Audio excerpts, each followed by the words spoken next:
present Jimmy Clitheroe as the Clitheroe Kid with Peter Sinclair, Patricia Burke, Leonard Williams, Danny Ross, and Diana Day in... Too Many Crooks.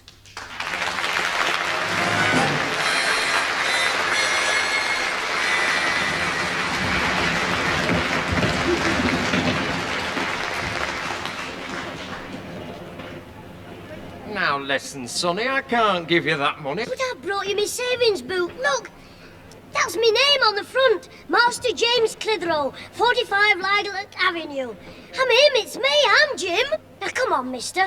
I want to spend that £5 before closing time. Closing time? At the toffee shop. Half a crown post, Lord, and a short back and sides, please. Oh, it's you, Mr. Whittle. And what can we sell you today, sir? Airmail letters, premium bonds, or we've got some very nice dog licenses. There you go, Jim, setting me up again. Sometimes your humour can be very infected. You remind me of the old saying, laugh and the world laughs with you. Cry and you wet your pillow. Did you want a half-crown postal order, sir? Ah, that's right, Wacker. Here, Jim, what are you doing in this den of antiquity? Trying to get blood out of a stone. I'm sorry, Jim, me no savvy.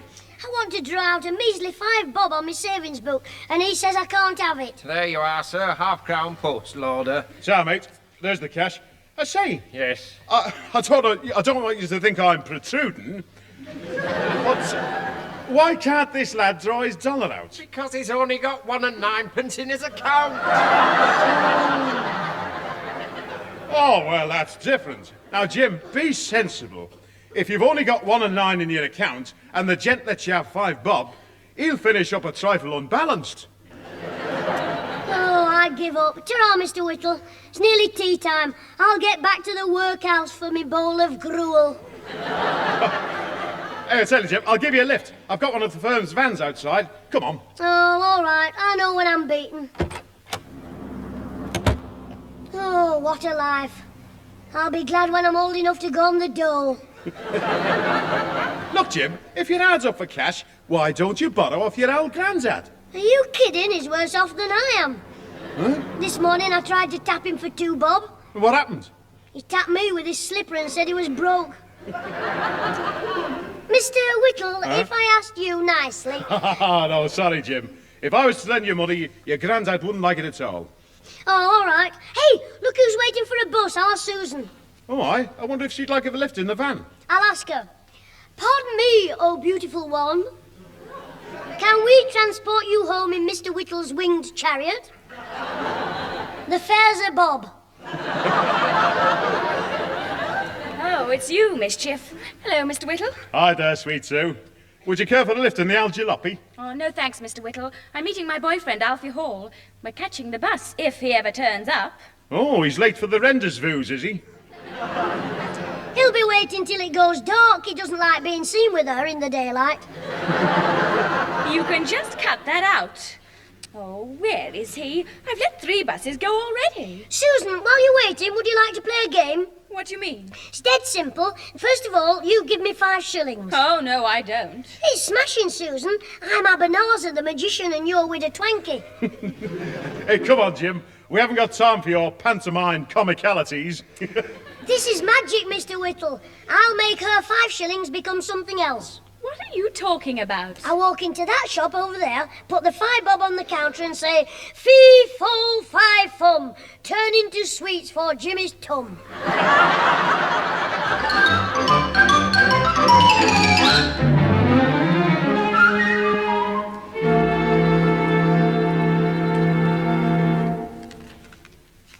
£22, 23, £23.10.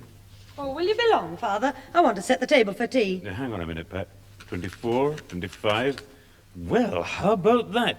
We've raised £25 on the donations. Oh, that's very good. Oh, it'll be a big help towards the old age pensioners' treat. Ah, you're right. You got something I can put it in, Pat? I'll go to the bank tomorrow. Well, wait a minute. Oh, yes.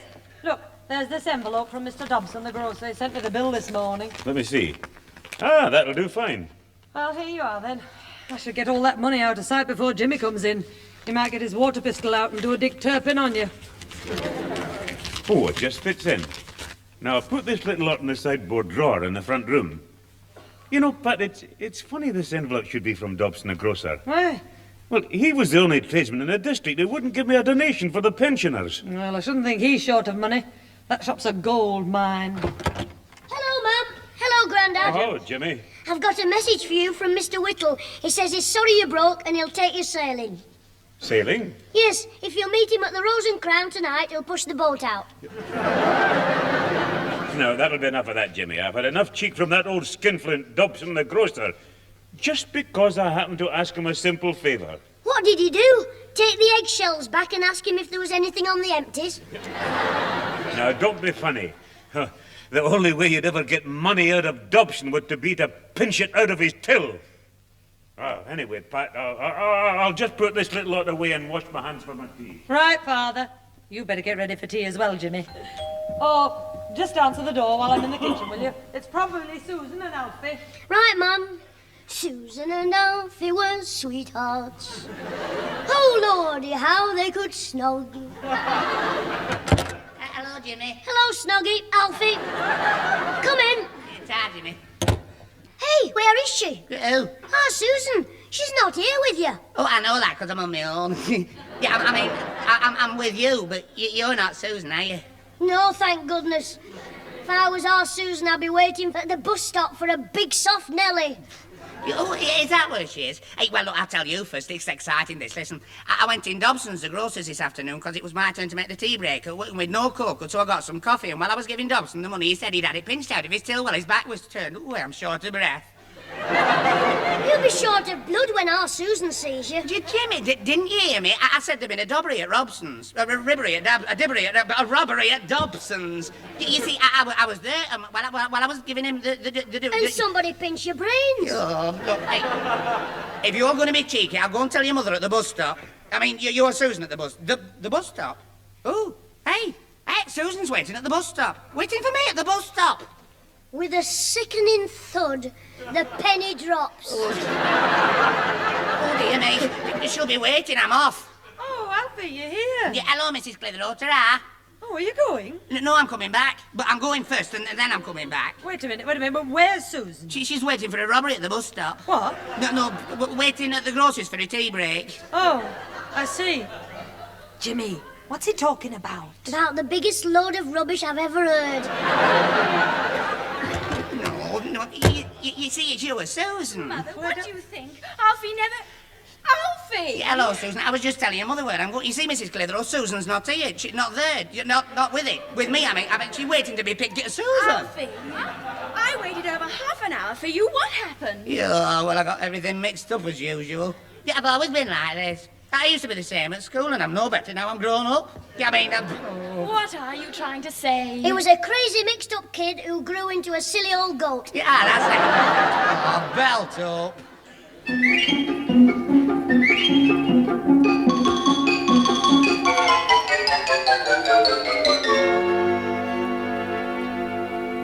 Now, does anyone want any more tea? Oh, thanks, Pat. I've had quite sufficient. Susan? No, thanks, Mother. Alfie? Pardon? She wants to know if you want any more. Go on, try for that chocolate biscuit. Well, I've had to already. Well, take it and give it to me. I haven't had any. Look, now, just stop it, Jimmy. Pat, how long did you say you and Susan would be at Mrs. Eccles' place? Well, I don't know, Father. You see, Mrs. Eccles wants to finish Susan's cocktail gown tonight. We might be a couple of hours. Did you want to go out tonight, Father? Well, I was kind of expecting to have an hour or two at the Rose and Crown with Whittle. But it looks like I'll have to stay in and look after Jimmy. I can look after myself, Grandad. Mr. Sinclair, I'll look after Jimmy for you. Oh, no, that's very nice of you, Alfie, but I wouldn't want to put you to any trouble. And you don't have to go to the pub. Said he with his tongue hanging out. Jimmy. It's all right, Mr. Sinclair. I don't mind keeping Jimmy company. Oh, well, then in that case, well, thanks, Alfie. Well, I'll away up and get changed, Pat. Right, Father. Well, Susan, drink your tea and we'll be off. Jimmy, well, what shall we do to pass the time? Oh, we've got plenty of games in the front room. Come on, we'll find one. Right, Jim. See you later, Susan, Mrs. Clitheroe. I won't be too long, Alfie. Bye, Alfie. Right, now what shall we play at? Are you any good at dominoes? Oh, yes. Are you any good at snakes and ladders? Oh, very good. I see. Are you any good at darts? No, I'm not much of a hand with them. Good, I'll play you at darts. A shilling a game. We'll use me granddad's darts, the smashers. You look for him in the top drawer of the sideboard while I hang the board up. You're right, Jimmy. Yes, that what a little junk there is in here. Never mind the junk, find the darts. Oh, I'll have to take one or two things out. This envelope for a start. Hurry up, I'm all ready to whitewash you. Well, I've only one pair of hands, and one of them's got a chocolate biscuit in it. Here, let me have a look. Ah, here they are. Now come on, Alfie.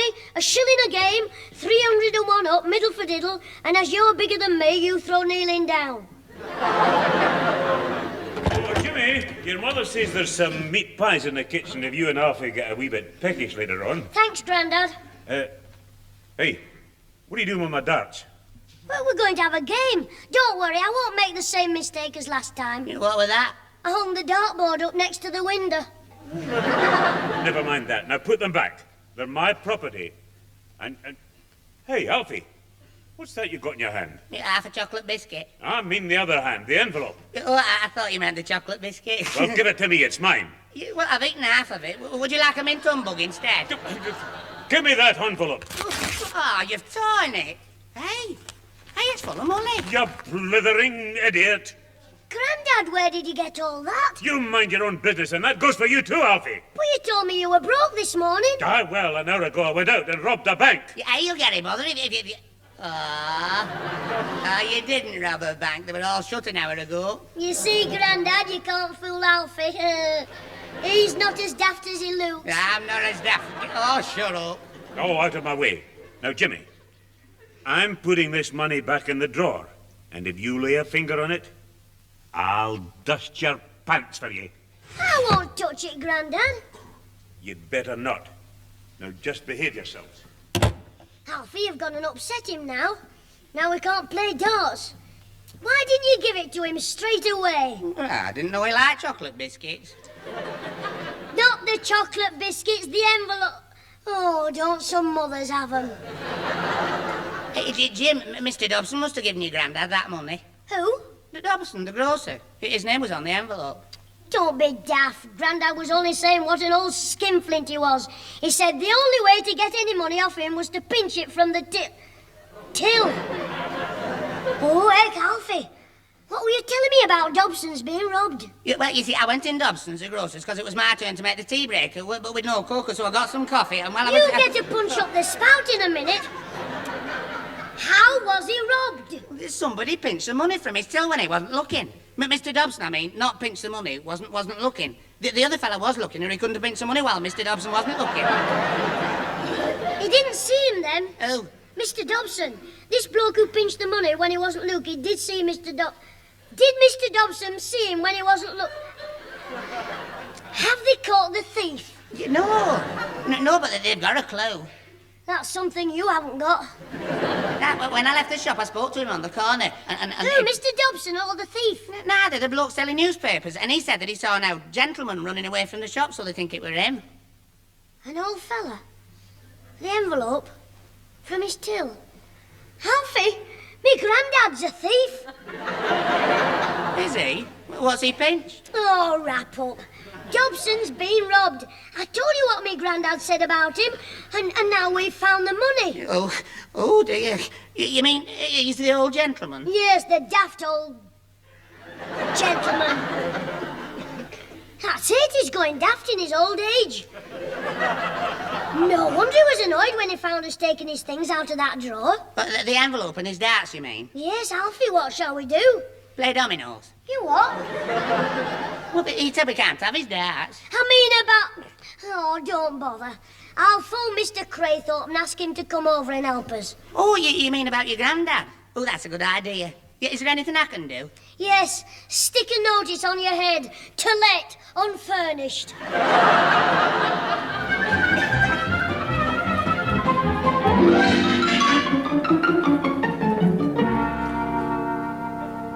Yeah, but what are we going to do, Mr. Craythorpe, to stop the police catching up with Mr. Sinclair?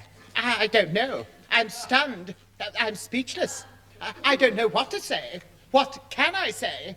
I just haven't anything to say. Now I know what Mr. Whittle went about you. What do you mean? He said you can talk for hours without saying anything. James, this is a very grave situation, and we can do without your facetious remarks. Yeah, we don't want any of your funny cracks either. Look, Mr. Craythorpe, why don't you go upstairs and tell me Grandad we found him out and make him take the money back? Oh, no, James. That might be a serious mistake. Yes, he'd thumb you. No, Alfred. This is a psychological problem. We're here to help a poor old man who is not quite, who is who's gone... He's gone bonkers. Yes, no, he's not himself. Well, cheerio, Jim. Bye, Alfie. Ta-ra, Mr. Bunkers. You crackers. You're the Sinclair. Well, what's up with you, lad? Oh, hello, Theodore. I didn't know you were coming round. No, James rang me. I popped round to see James and Alfred. He wants to talk to you, Grandad. Do I? Oh, yeah. I mean, yes, I do. Well, I was just on my way over to the Rose and Crown. Well, I don't want to prevent you going out. He's just trying to stop you going in. Pardon? We were just discussing the robbery at Dobson's. Oh, I know all about that. You do know about it? Oh, somebody mentioned it to me. Oh, anyway, it serves that old skinflint right. Mr. Sinclair, you're not saying you approve of theft. Well, I know it's wrong, but... Well, he's such a mean man. Wouldn't give a penny to the old age pensioner street. I'll tell you this, if I had to rob someone, Dobson is the bloke I'd pick. Anyway, what do you want to talk to me about, Theodore? About you robbing the shop. I've forgotten. You want to take things easy, Theodore. You're going a bit funny in your old age. Well, I'll be off while the beer's still on. Goodbye, everyone. Goodbye. Bye, Mr. Sinclair. Bye, Grandad. See you in court. That was marvellous, Mr. Craythorpe. The way you forced the truth out of him. Very funny, I'm sure. Come in the other room. I've got an idea. Well, you can keep it to yourself. Oh, don't be like that, Mr. Craythorpe. Come on, let's see what he wants. Look, Alfie, he's left the money in the drawer there, so there's still a chance. What do you mean, a chance? Listen, if that money's put back in the grocer's till, the police will never catch up with me, Grandad. Well, probably not. But how can you put it back? You're not going to break in, I hope. No, Mr. Dobson keeps paraffin oil in his cellar, away from the food. So if somebody asks for paraffin oil, he has to leave the shop empty. I see. So you mean you will go into the shop? That's right. Ask him for a pint of paraffin oil. That's right. And while he's downstairs, you'll put the money back in the till. That's wrong.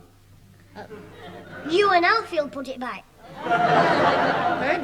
No, I'm not doing it. Look, if I'm in the shop, he'll know I had the money. But when you two put the money in, you knock something over to make a noise, I shout, help, and Mr. Dobson comes running upstairs as you dash out of the door. Well, that sounds possible. But what if he runs after us? By the time he's got up off the floor, you'll be miles away. What do you mean, off the floor? I think he'll accidentally trip over my foot. Well, Mr. Craythorpe, will you do it? Yes. After all, we're doing it to help a friend. Oh, all right. Come on, then. Any questions? Well, there's only one thing. What? Well, you've got electric lights everywhere in your house, haven't you? Yes. Well, why do you want a pint of paraffin oil?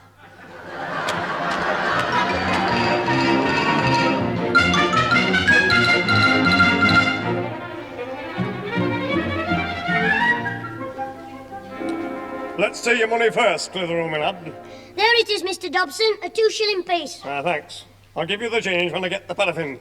It'd be just like you to let me get down the cellar and then shout one of your funny remarks. Oh, Mr. Dobson, I wouldn't do that. No. You're always down the street opening our shop doors and shouting things. Have you any broken biscuits? Well, mend them. Have you any canned sardines? Well, sober them up. All right. I know you. Oh, we've stopped that. Ever since my pal Ozzy was clouted by Mr. Grimbold. Grimbold, the undertaker. Yes, Ozzy asked him if he'd any empty boxes. Very well, then. Just don't mess about with anything while I'm in the cellar. He's gone. Now to let in the gangsters. Psst, psst. Come on. Come in, you two. Hey, Theodore Fagin. In here. Is it all clear, James? Yes, but don't shut the door. It rings the bell. Don't forget, Alfie. All right, I'll be careful. Right. Go on, get the money in the till. Now, Alfred, as soon as I open it, I put in the money and you pop in the conscience note. The what? The note you wrote saying you were returning the money because your conscience was troubling you. You see, then I knock something over, Jimmy yells, and we run for it. Yes. Now, don't be nervous. Ready? What's that? Shut up, it's the till. There's the money in. Now the note, Alfred. Yeah. Thank you. But this is a blank piece of paper. Well, I forgot I haven't written it yet. Have you got a pencil, Mr. Craythorpe? Oh, it's all right. There's one here on the counter. I think I can just reach it. Not yet. We haven't written the note. Oh, my leg. Oh, my leg. Dobson's coming. Run for it. I've hurt my left leg. Well, use your right leg and hop it. What's going on? Oh, wait, come on. Stop, please. Sorry, Mr. Dobson. I forgot I left my foot there. Well, ta-ra, I'll see you again. You stop here. I'm phoning the police and you're a witness. Now, remember what they looked like. You must have had a good look at them. So, I couldn't really see them properly if I had my eyes closed. Could I, Sergeant? Oh, now then, listen. Never mind if you were frightened you'd have your eyes closed. The point is, did you have your eyes closed? Well, no. Now look, son, the constable's out there in the car. He's waiting to send these descriptions over the radio. So will you stop messing about? Well, one of them was bigger than the other. That's a great help, is that? Well, look, how tall was he? The big one? Oh, would you say 6'6", Mr. Dobson? I would not. Well, let's say 7 foot. Was it a red beard he had? Look, nobody had a beard. And that fellow were about 5'10" and weedy looking. No, that was the other fella, the one with the bald head. Bald head? He had a cap on. Now look, sonny, we're not playing games, you know. If he had a cap on, how do you know he was bald? Well, you see, it was very polite. Before he broke into the till, he said, "Good evening," and raised his cap. That does it. Go on, clear off. I probably have something to say to your mother later. But, Sergeant... Oh, go on. Out you go. Go on. Well, if you need any more help, you know where to find me. That kid's up to something. Sergeant, I've just checked this till and I can't understand it. Well, how much did they pinch? Nothing. That's it. There's £25 more than before they came. You mean they've put money in? Aye. I give up. This afternoon somebody pinches 15 quid and tonight someone gives me 25. Oh, this is a queer business. Sergeant, there's another message come through on the radio. Oh, not another shop broken it up. No, it's a house, 45 Lilac Avenue. A Mr. Sinclair has reported a robbery.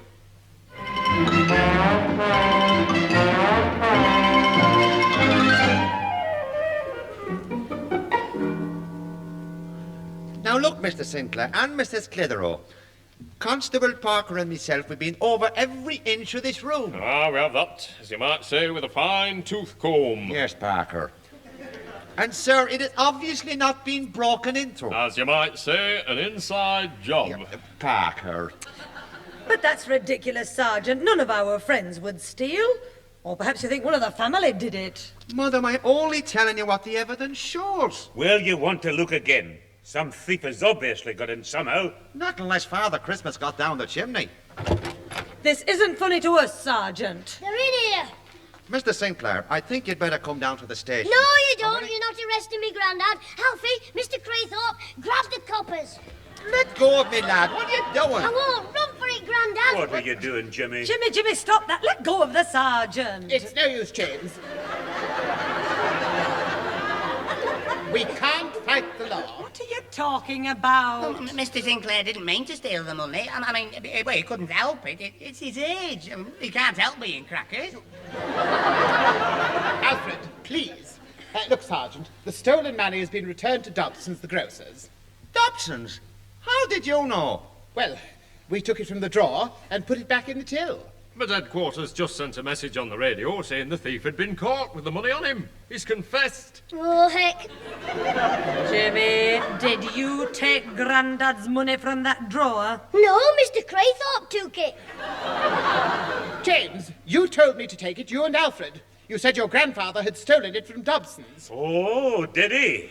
We seem to have solved two crimes at once, where I don't need to be asking any more questions. There's one question I'd like to ask, Sergeant. Oh, and what's that, son? How much would you be after charging for police protection?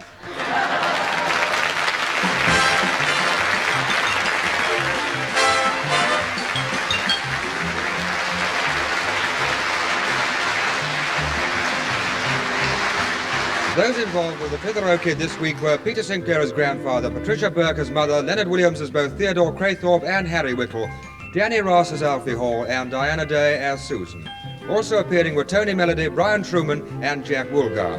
The recorded program, written by James Casey and Frank Roscoe, was produced by James Casey and starred Jimmy Clitheroe as the Kid himself.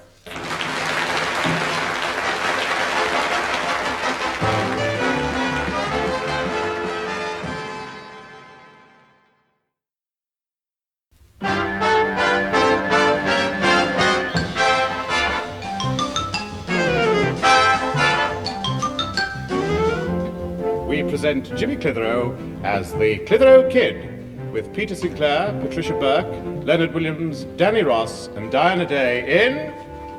The Old Man of the Sea.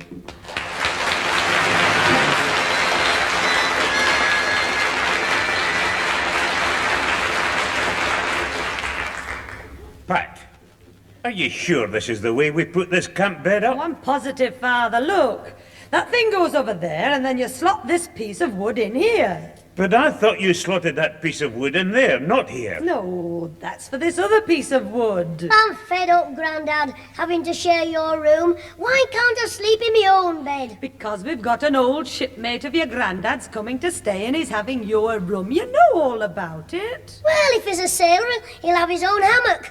We can sling him up in the backyard on the clothesline. Stop being funny. Now, hold still, Father. There. There you are, Jimmy. That should be all right. Well, I hope it doesn't collapse like it did before. I jumped into bed, landed on the floor, and broke the handle off Grandad's suitcase. Oh, just shut up, will you? Well, I'm fed up. Honestly, all this fuss, just for one man. I hope he appreciates it. Oh, look, my lad. When my old pal Barney Robinson gets here, you'll soon change your tune. What do you mean? Oh, you'll enjoy every minute of his company. He's great fun. A real live wire. And, oh, very fond of sport. You know, he was captain of our ship's football team. Get away. You can't play football in a ship. What happens when a bloke takes a corner? He puts the ball down, steps back. Man overboard! Oh, Barney would appreciate that one. He was one for a joke himself. You know, Jimmy, I remember one night in a cabaret in Bombay.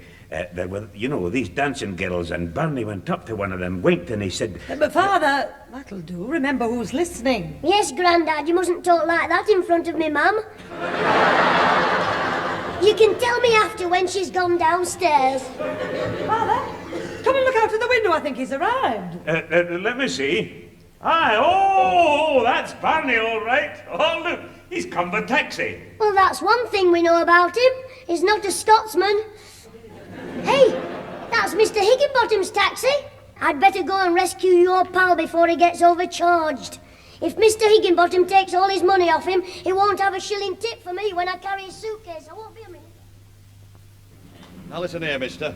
I brought you from the station, and what can't speak can't lie. Look, there's 5 bob on my clock. Oh, well, your clock must be fast then. Yes, I'll give you 3 and 6. You will not, mate. Come on, I want 5 bob off you. Don't you raise your voice to me, you long, lanky landlubber. By God, if I had you under me in the Merchant Navy, I'd have made you sit up. Now listen, Captain Cook. The fare's 5 bob and that's what I want. Hello, Mr. Higginbottom. What's up? Won't he pay you the extras? What do you mean, won't pay the extras? Ozzy said when you have a stranger in your taxi, you keep saying, that's the town hall, that big place over there's the fish market, then you charge 2 bob extra for the sightseeing tour. I'll be taking you on a tour in a minute. Round the General Hospital. Now then, don't you go threatening the lad. Thank you, mister. Yes, and you speak when you're spoken to, my boy. Yes, well, who are you anyway, eh? He's Sinclair's grandson, Jimmy Clitheroe, and a right load of mischief and all. Oh, is he? Well, you seem to know this family very well, don't you? Oh, yes, Mr. Higginbottom's an old friend. He comes round every Sunday. He borrows our joint to make their gravy. Well, hello there, Barney. You finally made it. After all these years. Is it you then, Peter? By gum, you've aged a bit, haven't you? What?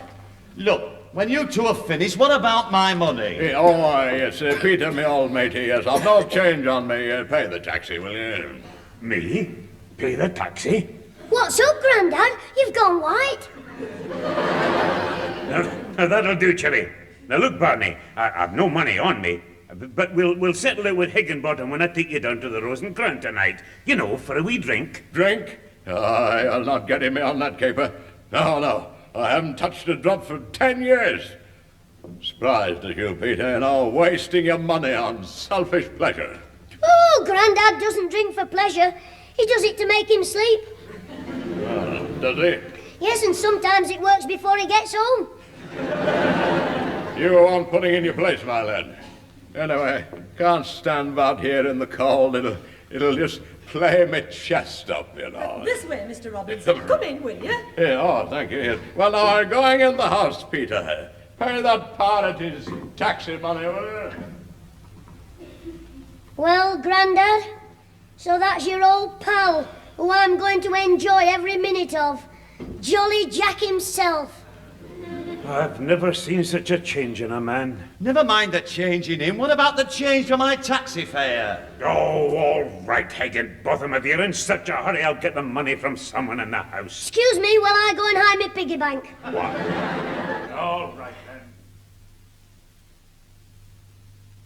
Very nice to have you with us, Mr. Robinson. Did you have a good journey? No, shocking. I'm worn out. I can't stand travelling, you know. It's too noisy.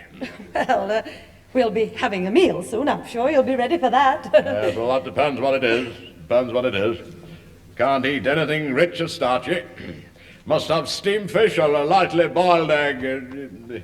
It's my stomach, you know. Oh, in that case, Mr. Barney, I'll do you a favour and eat your lamb chop for you. Jimmy, that'll do. Yes, that lad's too cocky. You're cocky. I said you're cocky. Far too cocky, yes. Now, if you'll excuse me, I just want to lie down, you know. Get some rest. Well, we've got the clothesline ready for you. Clothesline? Your bed. I'll follow you upstairs with your case. Yes, well, hurry up then, yes. Drinking, indeed. No wonder Peter's looking so old and haggard. We've got a right one here. Hurry up with that case, my lad. Go on, look lively. Aye, Skipper. Young Jim Hawkins be on his way up aloft. Excuse me, Miss Purity. Here. In here. Thank you. Hello? Is this my room? No, it's mine. But I've been chucked out and I've... Why? Don't you like it? Well, it's not a very big room, is it? Well, it does get a bit stuffy, but you can always open the window. There's only the lorries from the factory on nights, about once every 10 minutes. Lorries? In the middle of the night? Oh, well, I'll just have to sleep with the window shut then. That's right. Then all you'll hear is the pipes. Glug, glug, glug, glug, glug, glug. Oh, dear, well, I couldn't stand that. It would drive me mad, you know. Isn't there a room I could have at the back of the house? Well, you'll just have to swap rooms with me Grandad, and I'll have to sleep at Mr. Craythorpe's. Oh, well, will he have you? Oh, yes, he's very kind-hearted. I'll play on his sympathy. I'll wrap myself in a blanket and lie down on his doorstep with a note pinned to me. My name is Jimmy. Please give me a good home.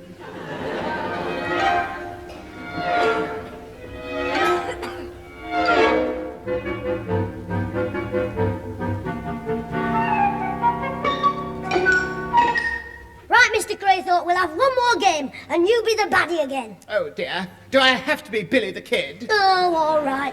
We'll pick some fresh names. I'm Marshall Dillon, and you're one of the James gang. Oh, which one of the James gang? Big Jesse. Now, James. Jesse James! Oh.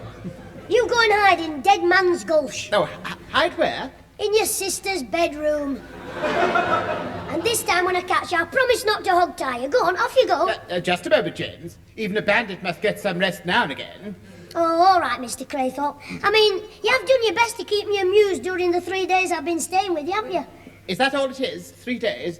Well, I'm very grateful to you. If it wasn't for you, I'd be stuck at home listening to old Barney grumbling away every night. Fancy all that fuss. Just because I unbuttoned his shirt while he was asleep to see if he was tattooed.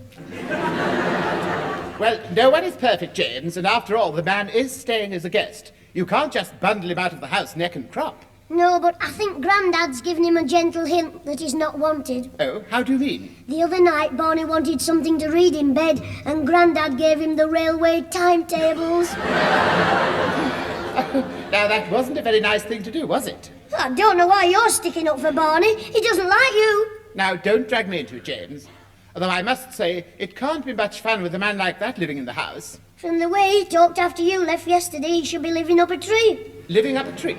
Yes, just after you'd gone, Barney said, "If that fella Craythorpe's a man, I'm a monkey's uncle."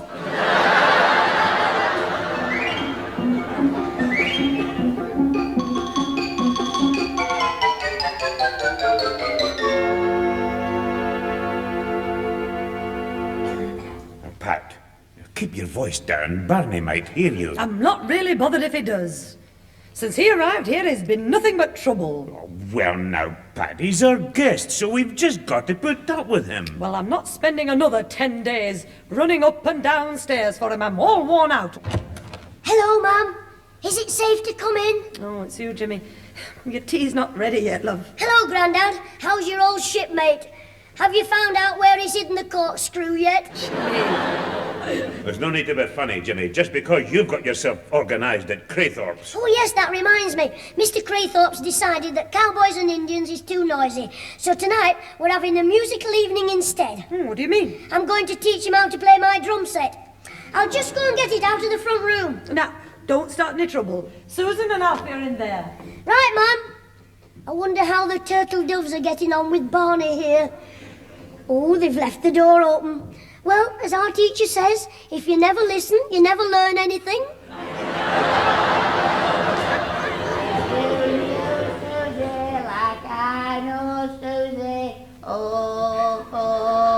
Oh, go on, Susan, give it a kiss. Alfie, don't make so much noise. We'll have that horrible Mr. Robinson coming in complaining. Susan, I wasn't making the noise, I was singing at you. Now, why won't you kiss me? Perhaps she can't. If he's singing to her, she'll have her head under the cushions. Alfie, stop it. Somebody might come in and see us. Well, what about it? I mean, I'm your boyfriend and you're my girlfriend and I'm very fond of you. I don't care if somebody comes and sees me with you. Look, I'll go down on my bending knees now, fair Susan. Alfie, what's the matter? Oh, I've got cramp in my left leg. Oh, Susan, rub my left leg. It might come off. Better still, rub both his legs together. With a bit of luck, he might burst into flames. Hello? What are you doing in that door? Oh, it's you, Mr. Robinson. You frightened the life out of me. Are you listening at that keyhole? Yes, do you want to listen? You'll get a good laugh. It's Susan and Alfie. Now, you look here, my lad. Shh, listen to him. Oh, it's not doing me much good. Do you think I should roll my trousers up? Roll his trousers up? What's he doing in there? Having a paddle in the goldfish bowl. That's enough of that now.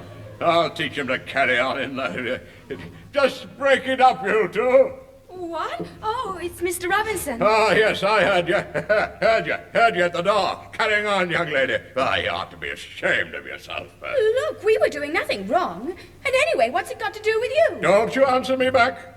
I see you, young man. I think I know how to deal with you. You, ta very much. It's my left leg just below the knee. Now look here, Mr. Robinson. What we're doing is no concern of yours. You're only a guest here. Don't you talk to me like that. Hey, now what's going on in here? Oh, Peter, there you are. Look, now, you tell your granddaughter, will you, to show a bit of respect for me. Why, what's the matter? People who bend down listening at doors don't deserve respect. I don't listen to doors. No, he just happens to get a touch of lumbago every time he passes a keyhole.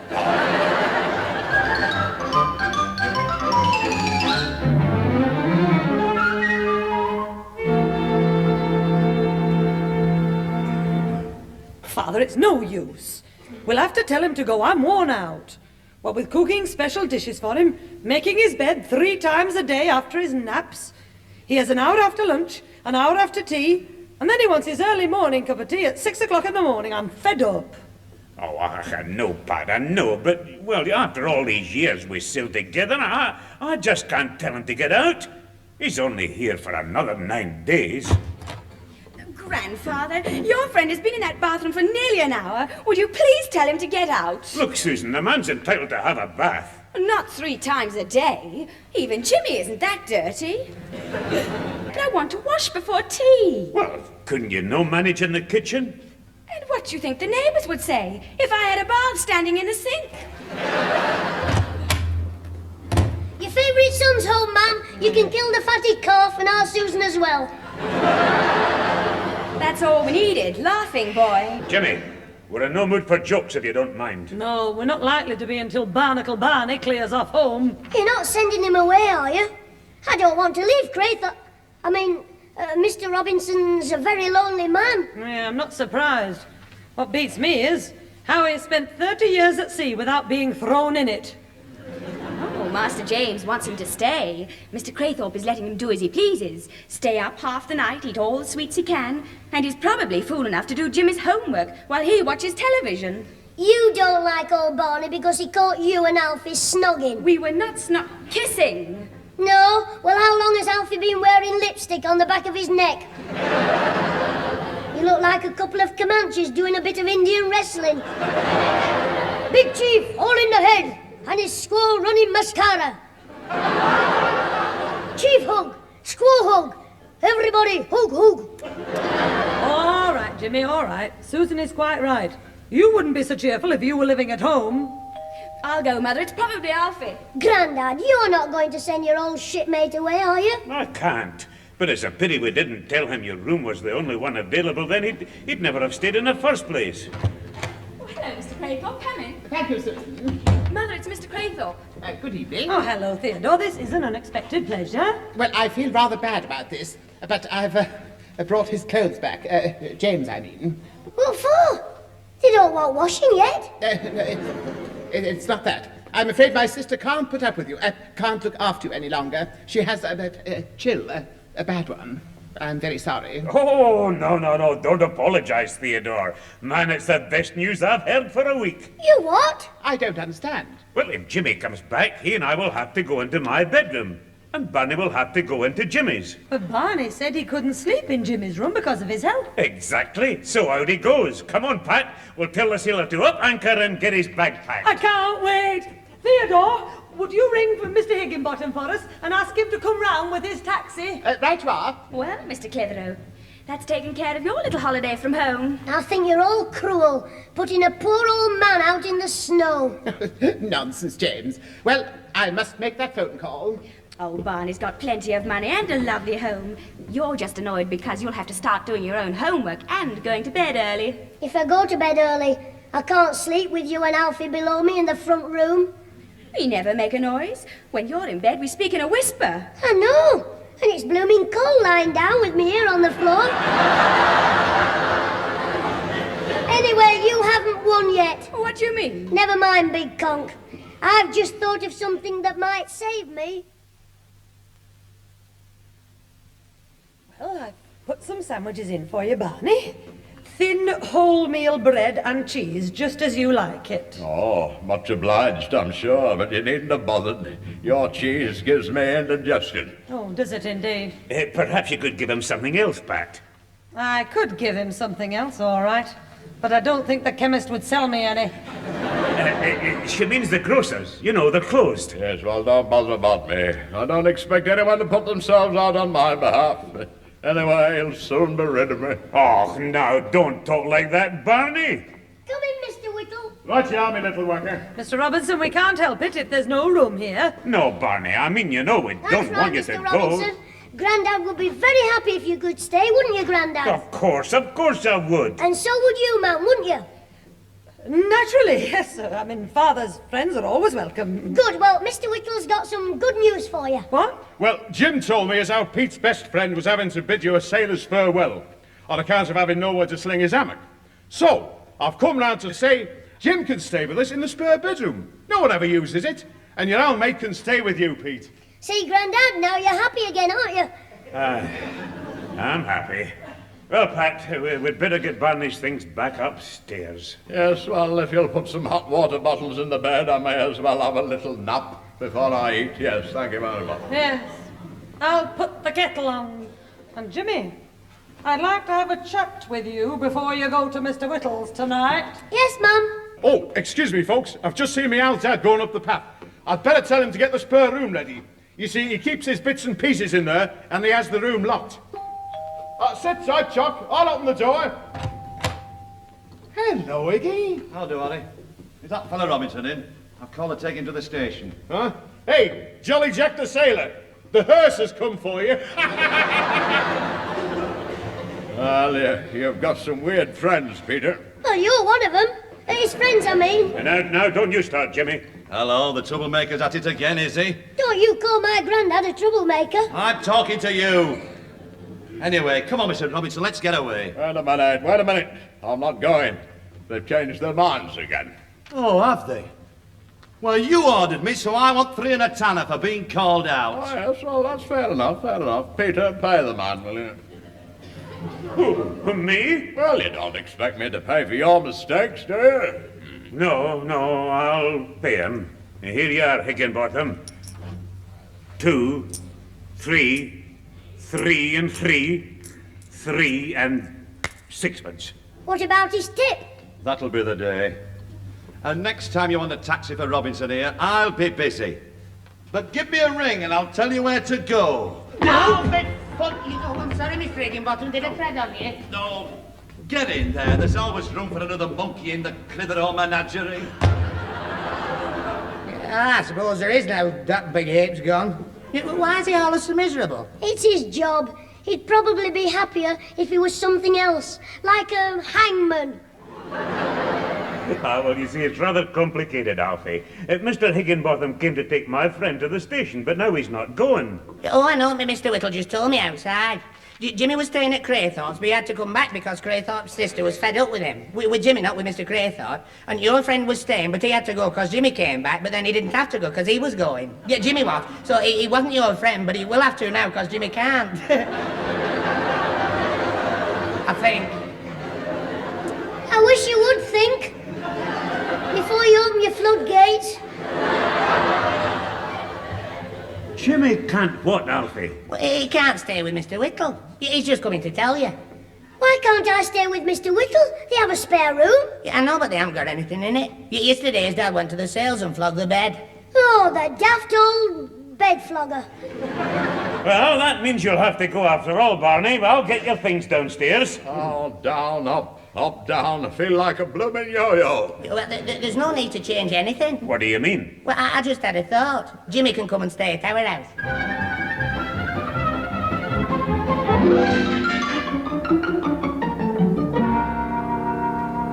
Here you are, Harry. Help yourself to sugar. Thanks, Pat. Oh, I am glad to sit down for 5 minutes while old Barney's upstairs having his second nap. I must say you're very patient with him, Pat. You always keep your dignity. You never lose your temper and demur yourself. No. Still only 6 days to go, and I'm counting every one of them. Oh, I'm fed up. Oh, don't bother to say hello. I'm sorry. Hello, Mum. Hello, Mr. Whittle. Hello, Jim. Something up at school? No, at Alfie Hall's. It's like being in the army. His father stands over me like a sergeant major while I do my homework. Lights out at 8 and reveille at 6:30. He hasn't got a bugle, so he blows his nose. Old Hall's a bit tough, is he? Believes in strict dissipation. Yes, Grandad told him to keep an eye on you. Ma'am, why doesn't Grandad tell Barney the bosun to put to sea again? And then I can come home. Oh, you've changed your tune. From what your granddad said about you, he'd probably keep Barney on an extra week now just to see you suffer. Well, we'll have to think of a way of getting him out. How about it, Mr. Whittle? Oh, don't drag me into it. I'm just a neighbour. I can't protrude into family confinements. You what? Look, I just mean, if you've ever had to get rid of anybody, how did you do it? Now, that'll do, Jimmy.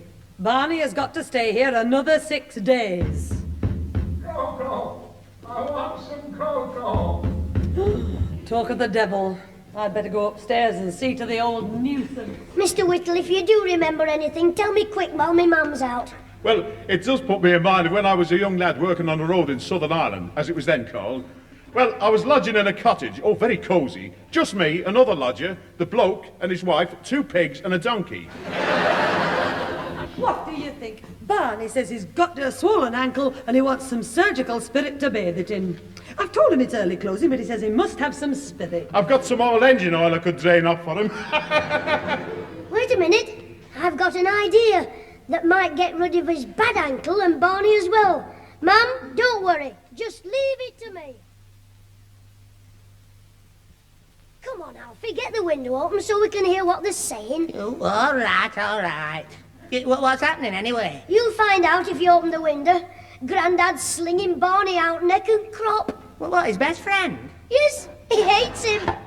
And don't come back for another 20 years, you mean, nattering old, ungrateful teetotaler! You're the ungrateful one. I should never have pulled you out of the Bay of Biscay. Has Barney done something to upset him? Close the window, it's freezing. We've heard enough. What did Barney do? He bathed his foot in a full bottle of Grandad's best whiskey. He must have gone mad. What, pinching your Grandad's whiskey? He didn't pinch it, I gave it to him. I just forgot to mention that I hadn't got Grandad's permission. Oh, is that so? Grandad, I didn't know you'd come in. I mean... So now we know the truth. Grandad, Mama, I only did it for the best. It was only 1 bottle. I'll buy you another next Christmas. Don't bother. I'll pay for it willingly. You mean you're not... Jimmy, the best trick you've ever pulled. Put it there, son. Pat, will you join me? And you too, Alfie, for he's the jolly good fellow. He's the jolly good fellow.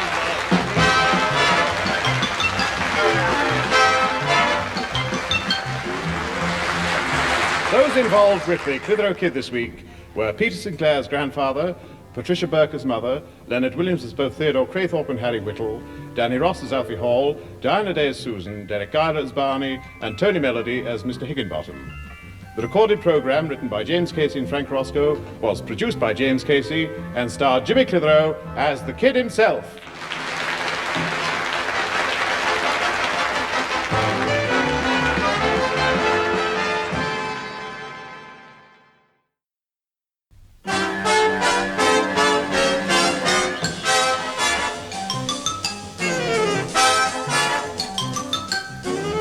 We present Jimmy Clitheroe as the Clitheroe Kid, with Peter Sinclair, Patricia Burke, Leonard Williams, Danny Ross, and Diana Day in... Lend me an ear.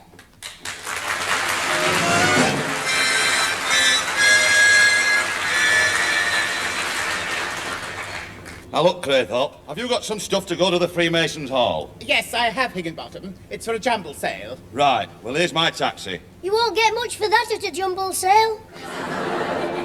If I wasn't in a hurry, I'd bash you. Look, Craythorpe, where's this stuff you want shifting? In the back of my car, but I'm taking it myself. I don't need your taxi. Now look, I was definitely told you wanted me.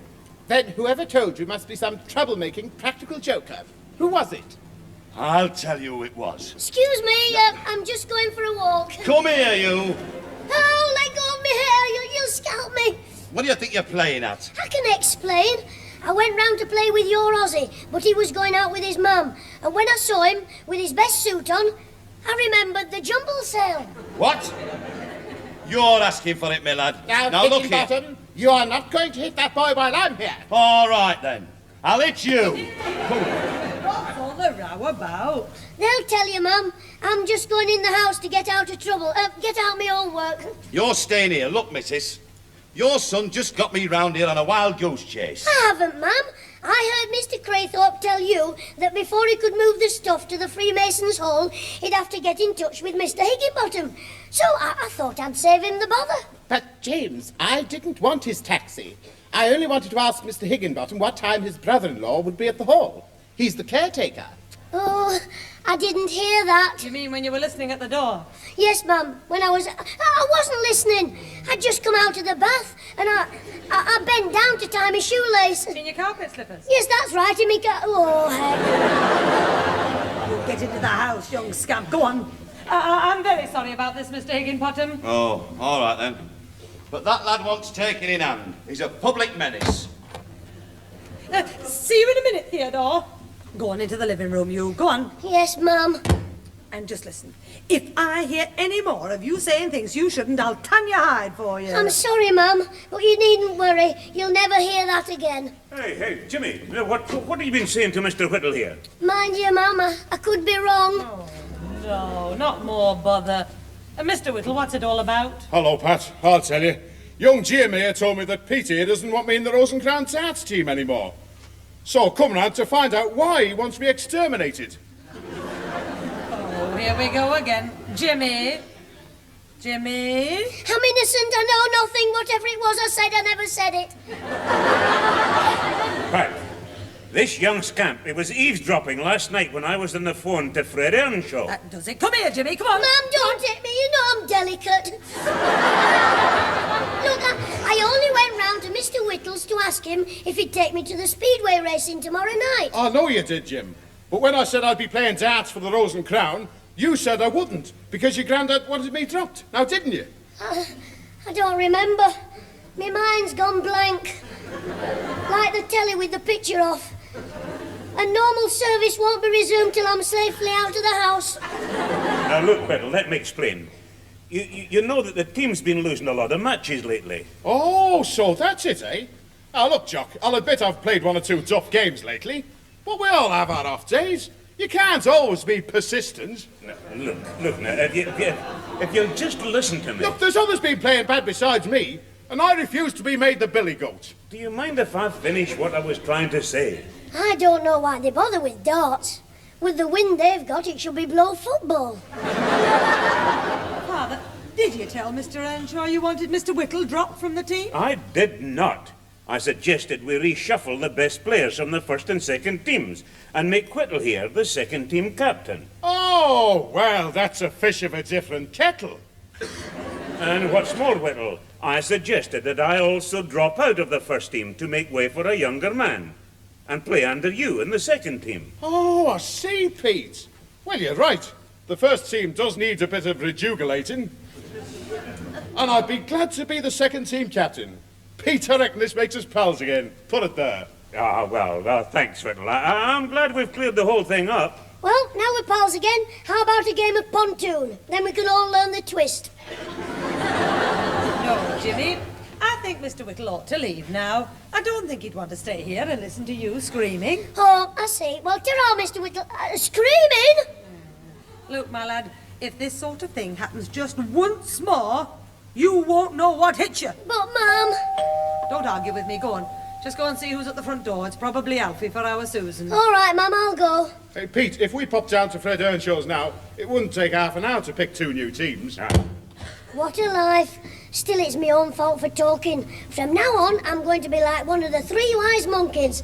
Whatever I see, whatever I hear, I'm the one with his trap shut. Oh, is that you, Jimmy? I don't know. Ask me, Mum. You are? I've called to see your Susan, because I don't want to hear it. I don't even know who you are. You want me to daft him out for your Susan's boyfriend? Well, what do you want? Sympathy? Oh. Hey, up, I'm coming in. All right, then. Come in the front room. Oh, tired him. After you. Well, go on. Go on what? You know, every time you come in this house, you start nattering away about why you've come and what you've done and where you've been and what happened and what didn't happen, and you gabble on like a turkey trying to lay 2 eggs at once. Well, are you going to say anything? I'm waiting for you to notice it. Notice what? Hey, Alfie, you daring ape. You've got a bow tie on. Yeah, I know, I just bought it. You see, I went in the shop where they sell them and I asked to see the man in charge, and while I was waiting I put 2 bob in a box for a home for sick pets, but he wasn't there, so I bought a bow tie for one of the assistants, a spotted one. Not that the assistant wasn't spotted. It was one of the sick pets, a leopard. Yeah, that's it. No, it wasn't. No, this one was female. Oh, a leopardess? Yes. No, now look, will you stop tripping me up? Anybody would think I'm daft? Do you think it suits me? Oh, yes, Alfie. Being daft suits you very well. I'll thump you in a minute. Anyway, I hope your Susan will like me in my spotty bow tie, because from now on I'm not going to wear anything else. Hey. I mean, no other sort of tie. From now on, I'm going to wear bow ties every day of the week. You what? Oh, Susan will go raving mad. Why? Because you can't wear a tie clip with a bow tie. I haven't got a tie clip. Of course you have. A gold one with a little chain. Oh, Susan bought it for your birthday. Oh, but my birthday's not for another 2 weeks. Look, all I know is I heard her tell me Mum she bought you a marvellous surprise for your birthday. A gold tie clip. So if it's not your birthday for another... Oh, no, Alfie. I've done it again. Alfie, you didn't hear me tell you about the tie clip, did you? Of course I did. You were talking and I was listening. I know, but I shouldn't have told you. It was our Susan's big surprise for you. Mother, I'm just going in to see Alfie. Oh, heck, she's back. Alfie, whatever you do, don't mention that tie clip, please. Oh, all right, Jimmy. Oh, hello, Alfie. Oh, I say, what's that you've got on? Oh, do you like it, Susan? It's a spotted gold tie clip. What? Oh, don't some mothers have them? I was in a home for sick leopards and I bought a spotted dog.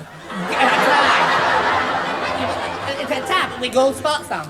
Alfie, has Jimmy told you about my birthday present? Yes. No. I told you I bought a bow tie, so I didn't get a clip. You will in a minute round the ear. I thought so. He has told you, the little delinquent. And it was meant to be a surprise. Ah, that's all right, Susan. I promise you, I won't tell a soul about it. The surprise was for you. Oh, Jimmy Clitheroe, you've done it now. Mother told me about the trouble you caused with Mr. Craythorpe and Mr. Whittle.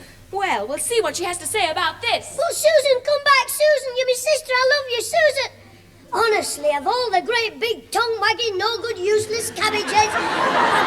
Hey, that's no way to talk about you, Susan. I mean you. You've got me in a right mess now.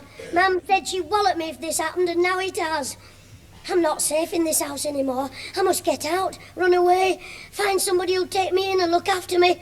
Ta-ra, Alfie, I'm off. Yeah, but Jimmy, supposing your mum wants you, where shall I tell her she'll find you? Kennel number 3 in the home for sick pets.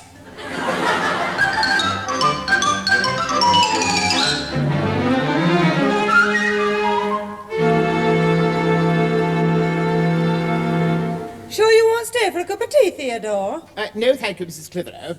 As soon as Susan's got the soap powder for me, I must get back home to do my washing. Theodore, it's a funny time to do your small at 8 o'clock at night. Or don't you like the people to see your unmentionables hanging out to dry in the daylight? Father, stop here. Oh, please don't stop him, Mrs. Clitheroe. I quite enjoy his Highland wit. If he gets warmed up, he might even regale me with the story of how he hunted the wild man-eating haggis. Oh, Theodore, you're as bad as he is. Anyway, it is a bit late. Will the washing keep until tomorrow? No, I'm afraid not. I don't want my sister to know about the accident. You see, I just finished watering my hanging plant, and I let my budgerigar out of his cage. He got so excited, he landed on the plant pot and upset it. And I got wet compost all over my sister's antimacassar. Theodore, what an exciting life you lead. Oh, here's the soap powder morning, Mr. Craythorpe. I hope there's enough for you. Oh, yes, thank you, Susan. And I'll get some from the grocer's first thing in the morning to pay you back. Oh, if you do buy some, don't forget to ask for Wizzo. Wizzo? Yeah, that's right, Theodore. It's a new soap powder that'll be in the shops tomorrow. And as a publicity stunt, they're sending men round called Wizzo Willie. If one of them calls on you and you've got a packet of Wizzo, you get a 2-guinea prize. Really? Well, that's all very interesting, but I don't think I'll bother with it. I was cured of this sort of thing last summer at Scarborough. How do you mean, Theodore? Well, very briefly, I approached a young lady on the promenade and said, "You are Sunshine Sally of the Daily Echo, and I claim the £5 reward." Well, what happened? She said, "I'm Maggie Mullings from Morecambe." And then she gave me a fourpenny one. Mr. Craythorpe, I think you've given me an idea for teaching Jimmy a lesson. Now, Susan, there's been enough trouble for one day. I don't want any more. Oh, it wouldn't be trouble, except for Jimmy. If I could get him to listen at the front room door, he might get a message he'd never forget. Yes, I'll just have a word with Alfie. He can help me lay the trap.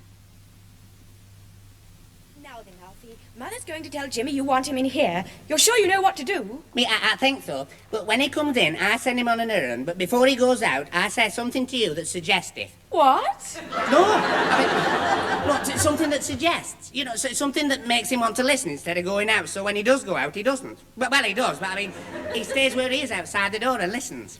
I think. Look, all you've got to do is to tell me how to get the 2-guinea prize, but I keep trying to stop you. Yeah, oh, yes, that's right, Susan. You can ring Kelly and big soft Nelly, but don't ring Alfie. Oh, look out, he's coming. Mum says you want me, Alfie. Do I? Yeah, oh, yes, I do. Jimmy, would you slip out and get me some cigarettes from the machine on the corner? Here's £0.50. What about the other 6pence? 6pence? What for? To get a bar of chocolate out of the other machine. I don't run errands for nothing, you know. Oh, well, here you are, then. You see, Susan, it's dead simple. This pal of mine who works for the soap powder firm told me you can get a 2-guinea prize off Wizzo Willie just as easy as you could fall off at Jimmy me fags. What? Oh, yes, funny you talking about Wizzo. Mr. Craythorpe told me about it in the street. He said he must buy some in the morning. Yeah, yes, because he'll be after a 2-guinea prize as well. But my pal said Wizzo Willie won't go down this street because he's coming down yours. Alfie, just a moment. Jimmy, just go and get those cigarettes. But I'm listening to him. Carry on, Alfie. Oh, thanks, Jim. Susan, all you have to do is buy a 1 and 9 packet of Wizzo and Alfie, please, what about those cigarettes? Well, oh, yes, I'll go for them right away. Not you. Jimmy. Look, Jimmy, will you go and get those cigarettes for Alfie? What? Oh, yes, I'll just go and get them from the kiosk machine. I won't be long, Alfie. Keep talking. Alfie, go to the window and see if he goes out. You're right, old Susan. That was the front door closing. There's no sign of him outside. I thought so. He's come back to listen outside the room. But, Alfie, if Wizzo Willie's coming down our street tomorrow morning, he'll knock at somebody else's door before ours. Yeah, I know. But my pal told me that if Willie sees you out of doors with a packet of Wizzo, he'll still give you the 2 guineas. All you've got to do is wait at the top of the street for his van. Well, it sounds dead easy. But I'm afraid I couldn't do that. I mean, it would be rather dishonest, wouldn't it? Yes, I suppose you're right, Susan. Oh, where's Jimmy with my cigarette? I'm dying for a smoke. I'll just go and borrow one off Grandad, if you like. Won't be a moment. Did you hear that, Alfie? He's only just gone out. I'll bet he's walked into the trap. I must go and tell Mother before he gets back. Yes, that's right, Susan. Ain't it funny? Tomorrow your Jimmy will spend 1 and 9 on something he doesn't want, then wait for a van that won't come, and all for 2 guineas that he won't get. Yes, and it'll serve him right. And all because you told me that story. Yeah, I know. He's always saying I'm daft, but when he finds out how he's been tricked, he'll realise he's nearly as daft as me.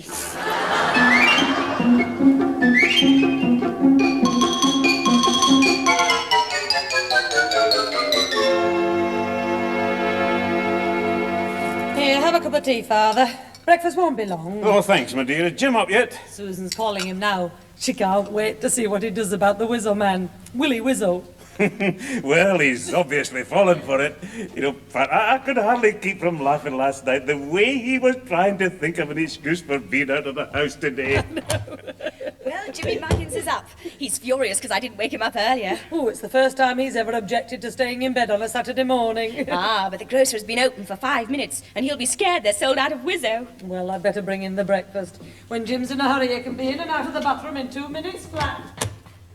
Morning, Grandad. What's the time? 6 minutes past 9. A new world record. Washed and dressed in 1 minute flat. Yes, one squeeze of the sponging out. He hasn't washed enough of his face to leave a tide mark. You daren't wash your face. If Alfie ever sees what's under your makeup, he'll faint.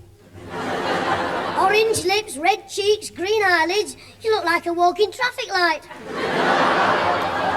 You're a cheeky monkey. Well, you're my sister. All right, that'll do. Now, let's have a bit of peace while we eat breakfast. I don't want any breakfast. As soon as I get these shoes on, I'm going out. Oh, no, you're not, my lad. You're not going out on an empty stomach. I've cooked this breakfast and you're going to eat it. But, Mum, it's after 9 and I've got to get to the shop. To the shop? I mean, to the top of the street to meet Ozzy. Look, Ozzy can wait till you've eaten. Well, why don't you phone Ozzy up and tell him to come down here? Yes, I'll do it for you. No, I don't want him to know. Mr. Higginbottom, I mean. Oh, all right, I'll have something to eat. Butter some toast, please, Mel. Why, sausages? Wait a minute, what about your porridge? Pour it over my sausages. I'll have it after my sausages. Shall I put some toast and marmalade in your pocket for after? Yes, please. Oh, shut up. Ooh, pass the milk, please, ma'am. This tea's too hot. Here you are, and have some of that toast your mother's buttered for you. Thanks, Grandad. Can I make a sausage sandwich, Mum, and take it with me? Oh, I forgot to sugar me tea. You're not eating in the street, and don't drink while you have food in your mouth. You'll choke. Oh, good. Then I can smack him on the back with the poker. Oh, very funny. Bend down while I shampoo your hair with my porridge. All right. I've finished, Mum. Can I go now? Off you go. You don't want to be late for Ozzy, do you? Ozzy? What's he do? Oh, yes, Ozzy. I forgot. Well, I'll see you later. And Susan, when I come back, I might have enough money to buy you a present. A ticket to Siberia. Oh, well, Susan, for once I think you've got him. Yes, but when he finds out, you'd better walk around wearing Alfie Hall's crash helmet. To think he's going to spend 1 in 9 of his money he loves on washing powder. Not to mention standing at the top of the street all day instead of watching grandstand. Oh, no, you mustn't keep it up too long, Susan. No, just until about lunchtime. Oh, all right, you softies. Still, even that should cure him of eavesdropping. He won't be able to look a keyhole in the face. Oh, hello there, James. James, just a moment. Where's the fire? At the grocer's. I'm going in the grocer's here. I can't stop. Oh, that's where I'm going.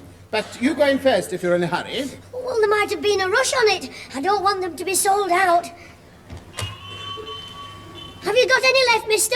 Here's me 1 in 9. Just a minute. This gentleman's before you. That's right, Clitheroe. Get behind me. Oh, it's you, Mr. Higginbottom. I thought he said he was a gentleman. Hello. Watch it. Well, have you got it, James? No, but he will get it if he tries to push in front of me. How could I push in front of a big man like you? Oh, come along, please. Now, sir, that's the cigarettes, matches, bacon and butter. Is Ozzy paying you to run the errands now, Mr. Higginbottom? Shut up. You know it is, Craythorpe. I was coming for me fags and the wife asked me to pick up some groceries. Oh, quite, yes. Very nice of you, I'm sure. Is that all, sir? Well, she wanted, serve Mr. Craythorpe here. Oh, no, you were first. Oh, that's all right. You go ahead. No, I insist. After you. Mister, can I have a packet of Wizzo soap powder while Gert and Daisy are arguing? I'll give you one in a minute. Look, sir, I'm serving you. Now, please, is there anything else? Well, all right. It's, on this list. I see. Soap powder, nail varnish, and a hairnet. Hairnet? I didn't know you were married to Ena. You'll laugh on the other side of your face in a minute, Clitheroe. And that goes for you, Craythorpe. I wasn't laughing. If you want to buy yourself a hairnet, well, that's your business. I've warned you. Oh, now, please. Now, well, what kind of nail varnish do you want? A pale one or a bright red? If you put your hand out while you're driving your taxi, bright red would show up better. You've asked for it. Come here. Oh, let go, you big bully. Stop that, Higginbottom, you lout.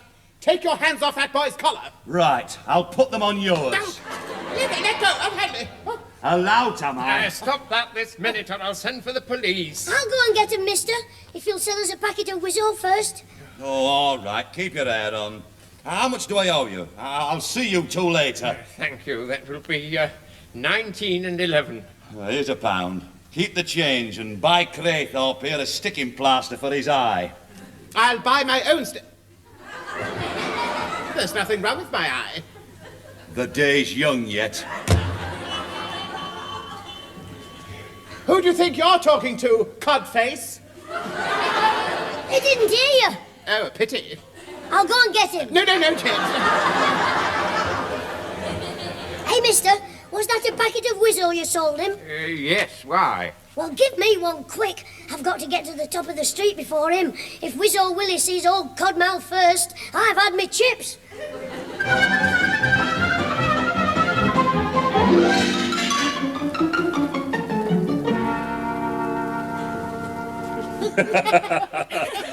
Oh, dear, Jim, son. You should have seen your face when Susan told you the truth. Go on, love. Ha, ha, ha, blooming ha. The lot of you. A lot of hyenas. Oh, was he cold then at the top of the street for 3 hours? Another crack from you and you'll be out cold for 3 hours. Now then, Jimmy, can't you take a joke? A joke? It cost me 1 and rotten 9pence. For soap powder. And we all know how Jimmy likes soap. Oh, come along, James. Surely you can see the funny side of it. No, turn your face round and let me have a look.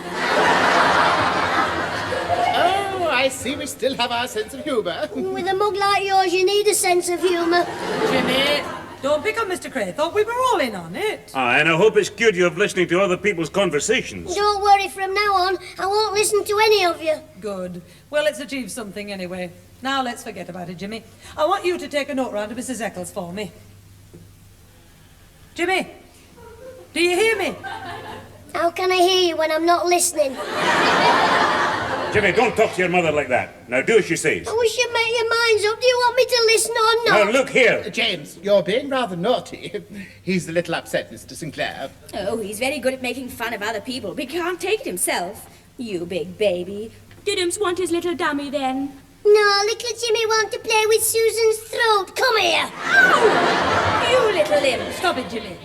Now come in the other room till I give you a note for Mrs. Eccles. All right, I'll go, and I'll call for Ozzy on the way. I'll give him what for. Why? Why, Ozzy? What's he done? Nothing, but you lot are all too big for me to hit.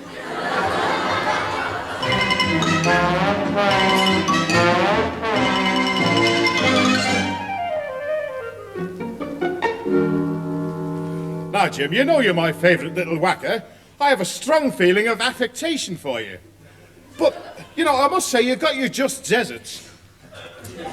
I didn't think you'd side with them, Mr. Whittle. Everybody knows you've got what you deserve. Get on with your washing up, scraggy neck, or I'll push you down the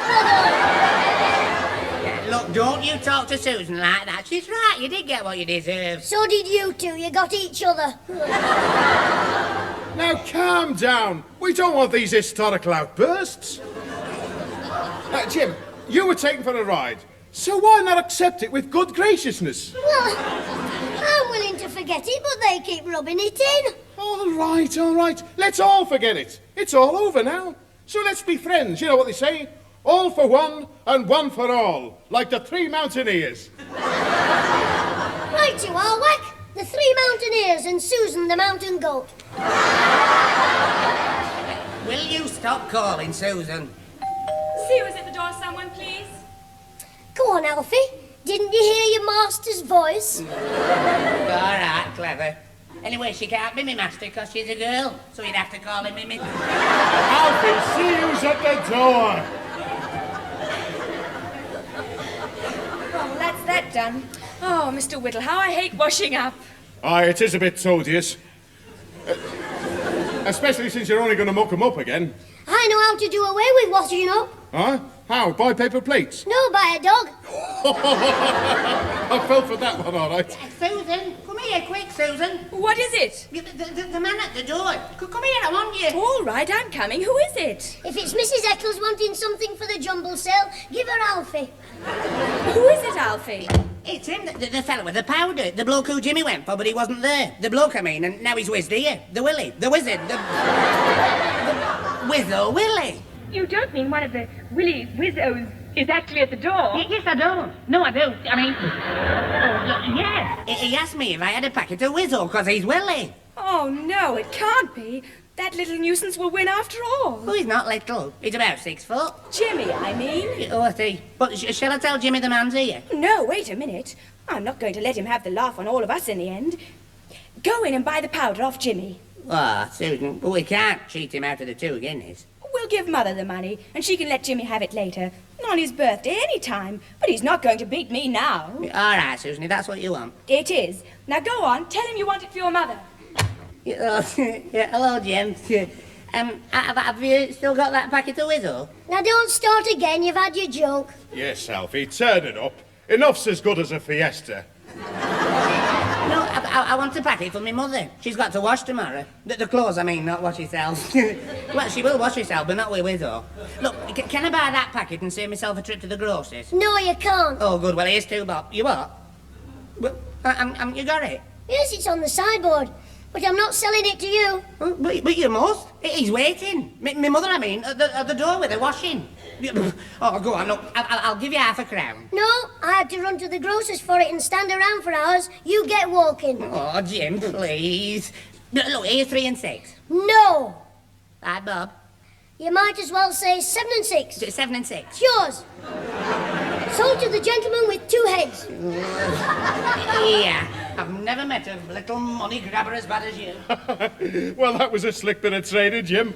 I think I'll get home before you sell me the Mersey Tunnel. No, don't go, Mr. Whittle. Let's go to the door and see what Dickie Dot is up to. OK, Jim. He was acting a bit auspicious. He gave me 1 and 9 in this envelope. We'll open it quick before Jimmy sees you. That's right, but you'll have to be quick. Oh, I will, but I don't... All right.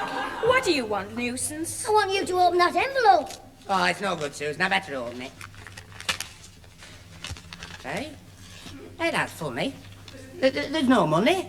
Only this note. Oh, no. Oh, what is it, Alfie? What does it say? It says, ever been had, Jimmy. The man said his name was Willie. That's right. He's Ozzy's Uncle Willie. That's what gave me the idea. He'll do anything for 2 bob. What? You mean you wrote the note? Oh, he's quick, you know. You little beast, you've done it again. After all that, you caught him for 7 and a tenner, eh? Jimmy, you're a genie, aye. Yeah,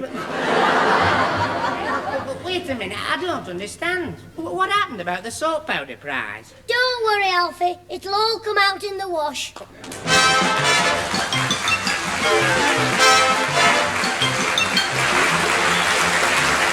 Those involved with the Clitheroe Kid this week were Peter Sinclair's grandfather, Patricia Burke's mother, Leonard Williams as both Theodore Craythorpe and Harry Whittle, Danny Ross as Alfie Hall, Diana Day as Susan, Tony Melody as Mr. Higginbottom, and Brian Truman as the grocer. The recorded programme, written by James Casey and Frank Roscoe, was produced by James Casey and starred Jimmy Clitheroe as the Kid himself.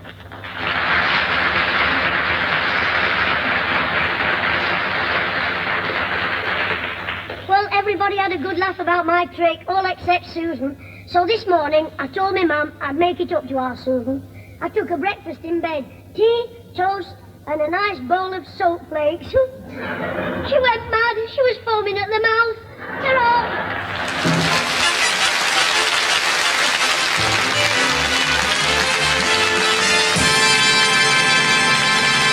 Jimmy Clitheroe is now appearing in Aladdin at the Empire Theatre, Newcastle upon Tyne.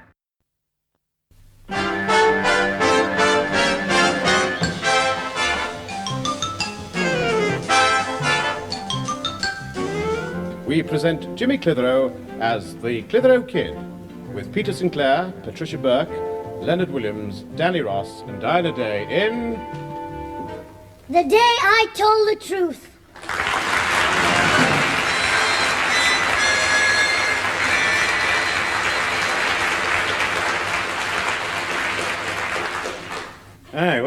Now then, Pat.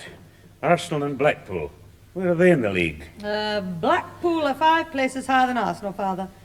Well, they scored 7 against Wolves recently, and I seem to remember Arsenal only drew at home to Chelsea. Pat, where's Chelsea? I know that. It's where the pensioners live. All right, all right. Well, I've been 10 minutes trying to tell you about the nature ramble at school today, looking for signs of spring, and we were crossing some wasteland when I saw it. So what? It was a bush, and everybody said they'd never seen one like it. And I was the one who saw it, me, Nature Boy himself. That was very clever of you. Oh, I'm all there with me cough drops. All right, Jimmy, well, what was so unusual about this bush? Well, instead of having buds on it, it had slices of ham. Slices of ham on a bush? Yes, you've heard of an ambush, haven't you? Oh, I'll ambush you in a minute behind the kitchen door with me rolling pin. You and your fairy stories. It was only a joke. I thought I'd cheer you up before the rent man calls. Oh, look, if I don't get my coupon finished, I'm going to miss the post. Grandad, what do you want to win £75,000 for? I'm quite happy living here. I don't want to live in a pub. Jimmy, now Alfie's in the front room. Go and annoy him. Oh, Grandad, I'd rather stop here and annoy you. Talk to you. But I don't want to be bothered with you. Now go away. Oh, all right. I'm going. And just keep out of mischief. Right, Mum. They've got no sense of humour. But Alfie's got one. He must have, to go out with our Susan. I'll try one of my stories on him.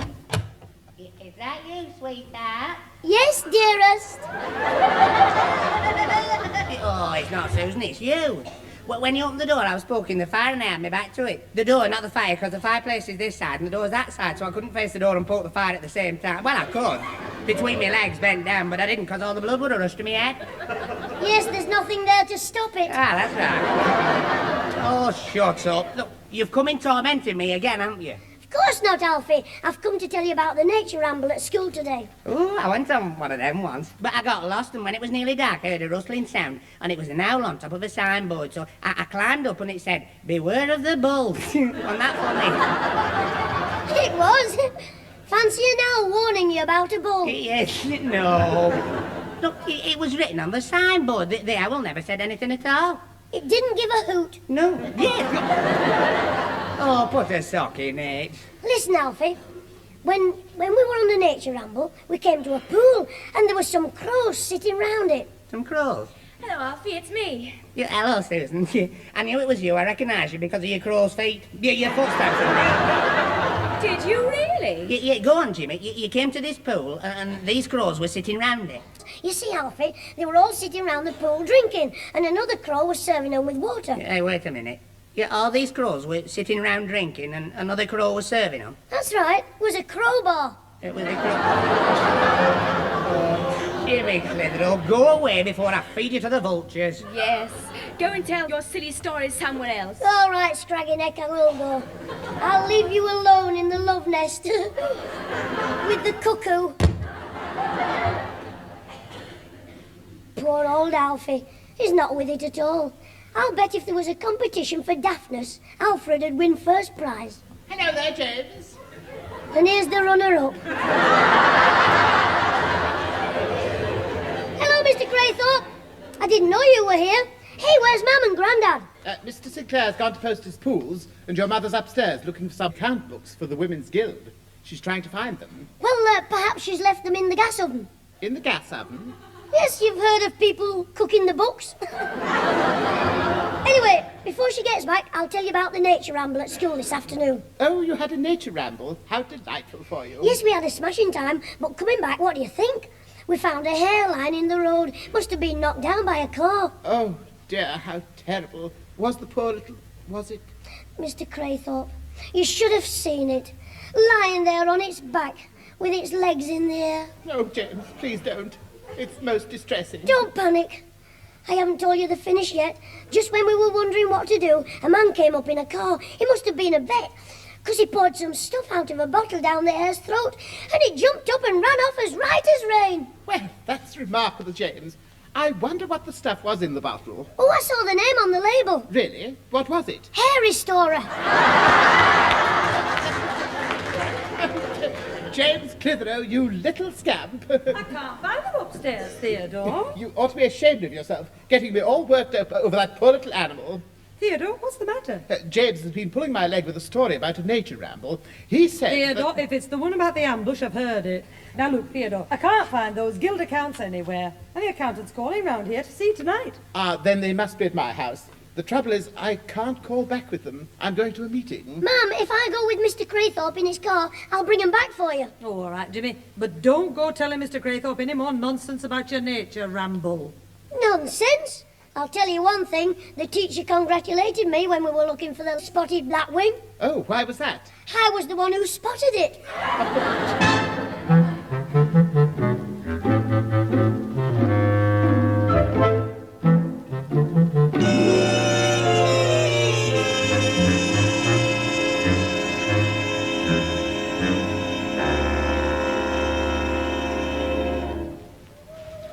But Fred, I don't get it. We pinched the watches in Glasgow. Why have we had to come all this way to hide? Cyril, as a crook, you're hopeless.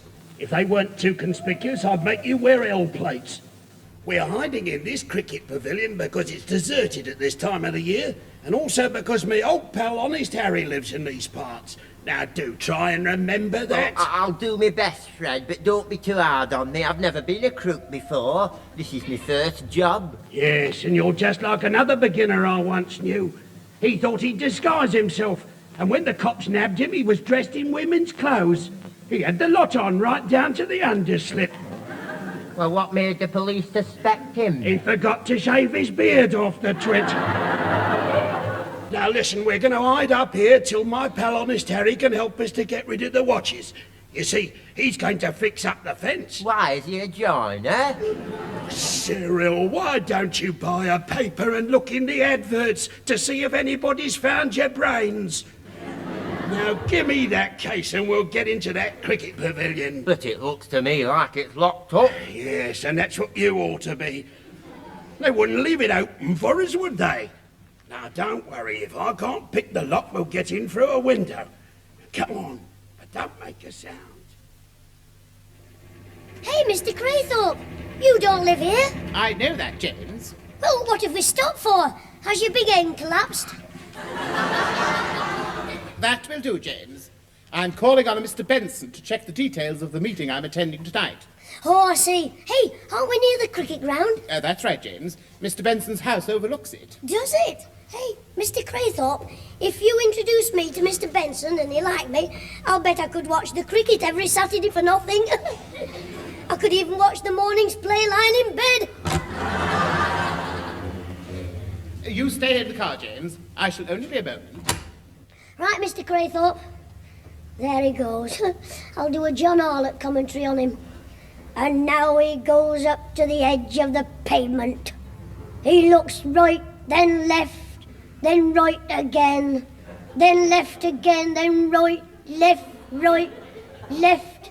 Any time now I expect his head to drop off. Wait a minute, though. What are them two fellas doing? Hey, they're trying to get in the cricket pavilion. Oh, heck. Hey, they must be burglars. That's what they are, burglars. I must tell Mr. Craythorpe. Oh, I wish he'd hurry up and come back. Honestly, Mr. Craythorpe, it was just after you gone. There were two men, and one of them had a case. Yes, James. Perhaps there were a couple of vets looking for sick animals to cure. On the cricket ground? Oh, yes. You often get a lot of ducks there. Mr. Craythorpe, I'm serious. We'd better go and tell the police. Oh, better still. Why not send for Inspector Maigret? But I'm telling you the truth. I'll bet you any money you like they were burglars. Really, James? Well, I'm calling again at Mr. Benson's tomorrow night at 7. And so if I find that someone has stolen the cricket pitch, I'll phone the MCC immediately.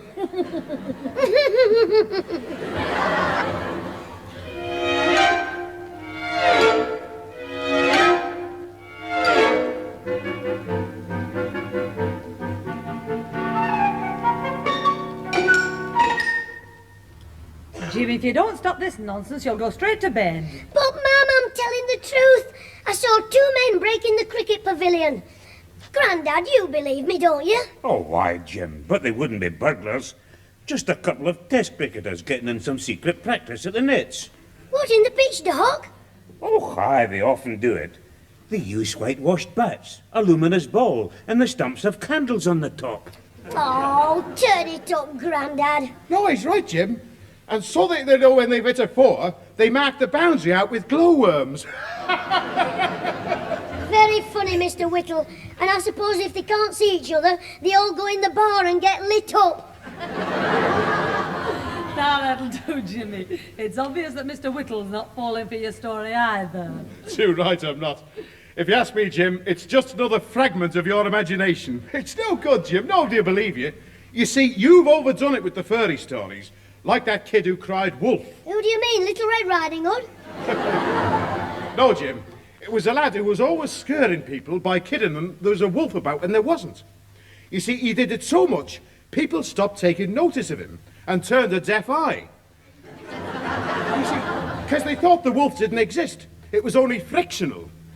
Then, one day, the lad was out having a stroll when suddenly he was confronted by a huge, snarling wolf. Oh, you mean like me when I meet Ozzy's dad? Jim, will you kindly not interpolate when I'm exposing? Now, the lad stood there, absolutely demobilised. And his knees turned to jelly. Get away. What flavour? Do you mind, Jim? Now, he wanted help. Wolf! Wolf, he cried. But everybody thought he was kidding again. And that's how I ended up as a dog's dinner. And don't forget, Kiddie Winkers, you can listen with Mother again at the same time next week. Just you stop it, my lad. And don't bother us with any more of your stories because we just don't want to know. All right, then. You don't believe me, so that's that. But I'll find somebody who'll listen to my story, even if I have to write to Godfrey Wynne.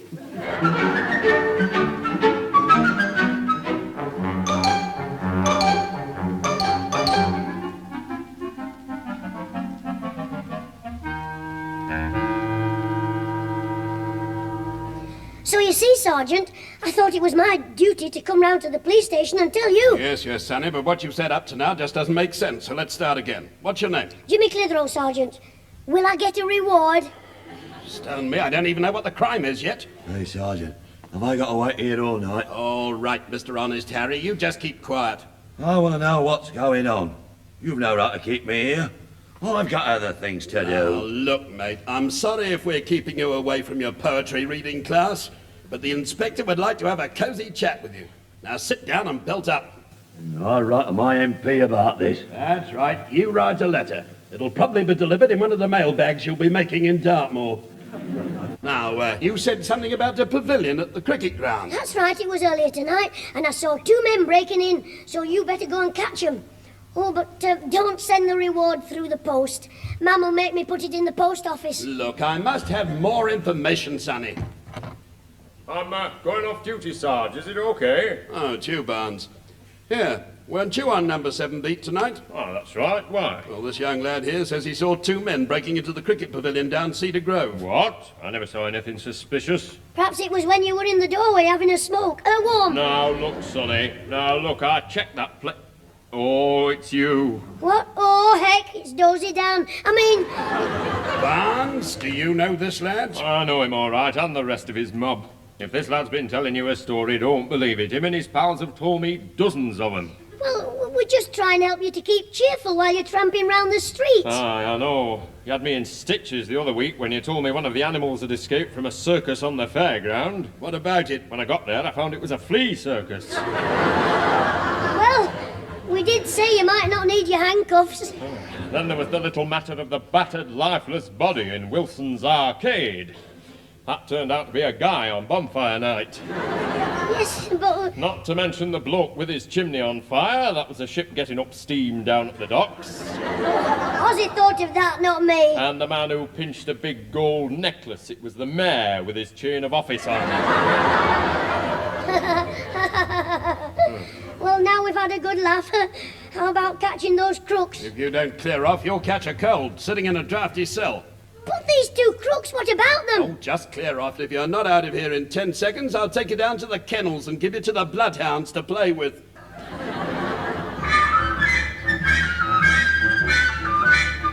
Yeah,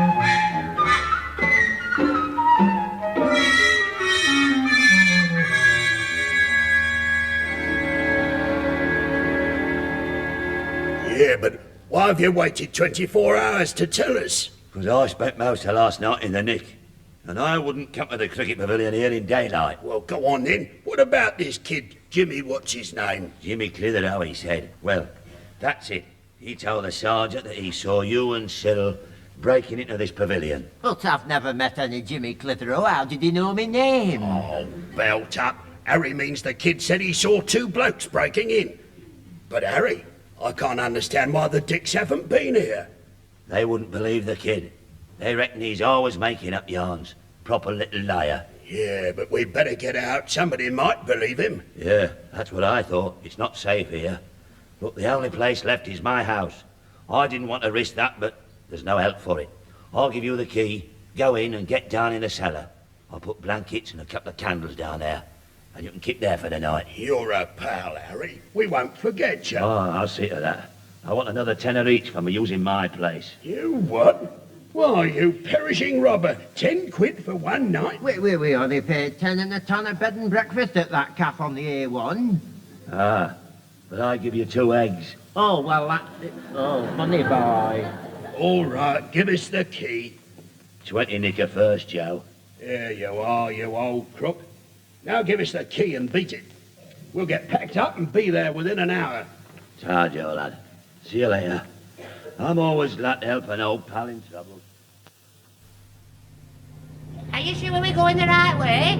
Keep your eyes on the road, or you'll be going the right way to the hospital. Here we are. Pull up at this corner. But this isn't the tennis club, it's a cricket field. That's where we're going, in the cricket pavilion. Well, you said Susan wanted me to pick her up after the meeting of the tennis club committee. Well, why would they hold it in a cricket pavilion? Well, the tennis club's closed for the winter. Yeah, of course, and everything. Don't be daft, so's a cricket club. You're right, Alfie. Let's go and tell them. Right, now, wait a minute. You come back here. Stop shouting, they'll hear you. We don't want them to know that we're here yet. They're probably having a secret session. There's no lights on. They can't have a session in the dark. You and Susan have managed a few in our front room. Look, Alfie, I'll tell you the truth. Susan isn't here. This is the pavilion where I saw the 2 crooks breaking in. Oh, no, not that daft story you told Mr. Craythorpe about 2 burglars pinching the cricket pitch. You mean you've dragged me out here to see your Susan on a wild duck chase? Wild goose hunt? I mean, chasing your bird? Yeah, chasing my wild bird, Susan. No! to see your Susan, who's not here, for 2 crooks who never were here, and there's nobody here. Well, we're here, even if you're not all there. Yeah? I mean, they were here, even if they're not here now. It's the truth, Alfie, honest. Are you sure? Cross me heart and hope to die. Spit me death. You're not in my eye. Sorry, Alfie. If we search the pavilion, we might get some evidence. Well, it would be nice to find a clue. Of course. It'd be the first time you've ever had a clue, wouldn't it? Oh, yeah. You what? Come on, let's see if we can get through a window like they did. I wish we'd done this last night when they were here.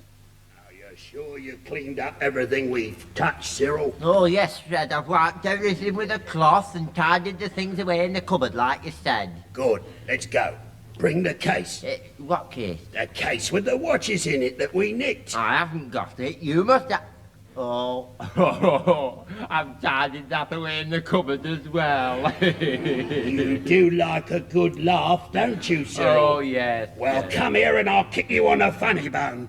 Now open the cupboard and get that flipping case out. I can't. The cupboard's locked. Oh, give me strength. Hold my ankles while I try to open it. Cyril, there's somebody outside. No, it won't pull up. I think it's locked. What's he doing? I think he's trying to get through the window into the next room. Come on, but don't make a sound. Oh, that's it. Now, hold my ankles tight. Hold me. Oh. I've got cramp in my foot. Right. Oh, help, I'm falling. I've got you, hang on. Cyril, grab that side of the window. Right, Fred. I'll take off the catch, and when I say right, pull the window down. Okay, Fred. Now, hold me tight while I try and force this catch. Don't worry, I've got you. You can't fall. Right. I was wrong. Oh! Stop moving and give me a hand up. Here you are. Thanks, Alfie. Now lift me. You're not Alfie. Oh, let go. Help. Come in. Oh, get off me! Oh, my stomach. Oh, Alfie, you clot. You put your knee right in my rhubarb and custard. Oh. If you two move, I'll cosh you. Cyril, get something to tie him up with. We'll have to have a little talk with our visitors. Right, Fred. I saw some string in the other room. Well, for once you were telling the truth, Jim, about seeing two crooks. What was that? Seen two cooks at school cooking the dinners. Just a minute. Is your name Jimmy Clitheroe? Who, me? Jimmy Clitheroe? Clitheroe. Oh, I'm Ozzy Higginbottom. Aren't Alfie? Yes, Jimmy. You owe me back, folks.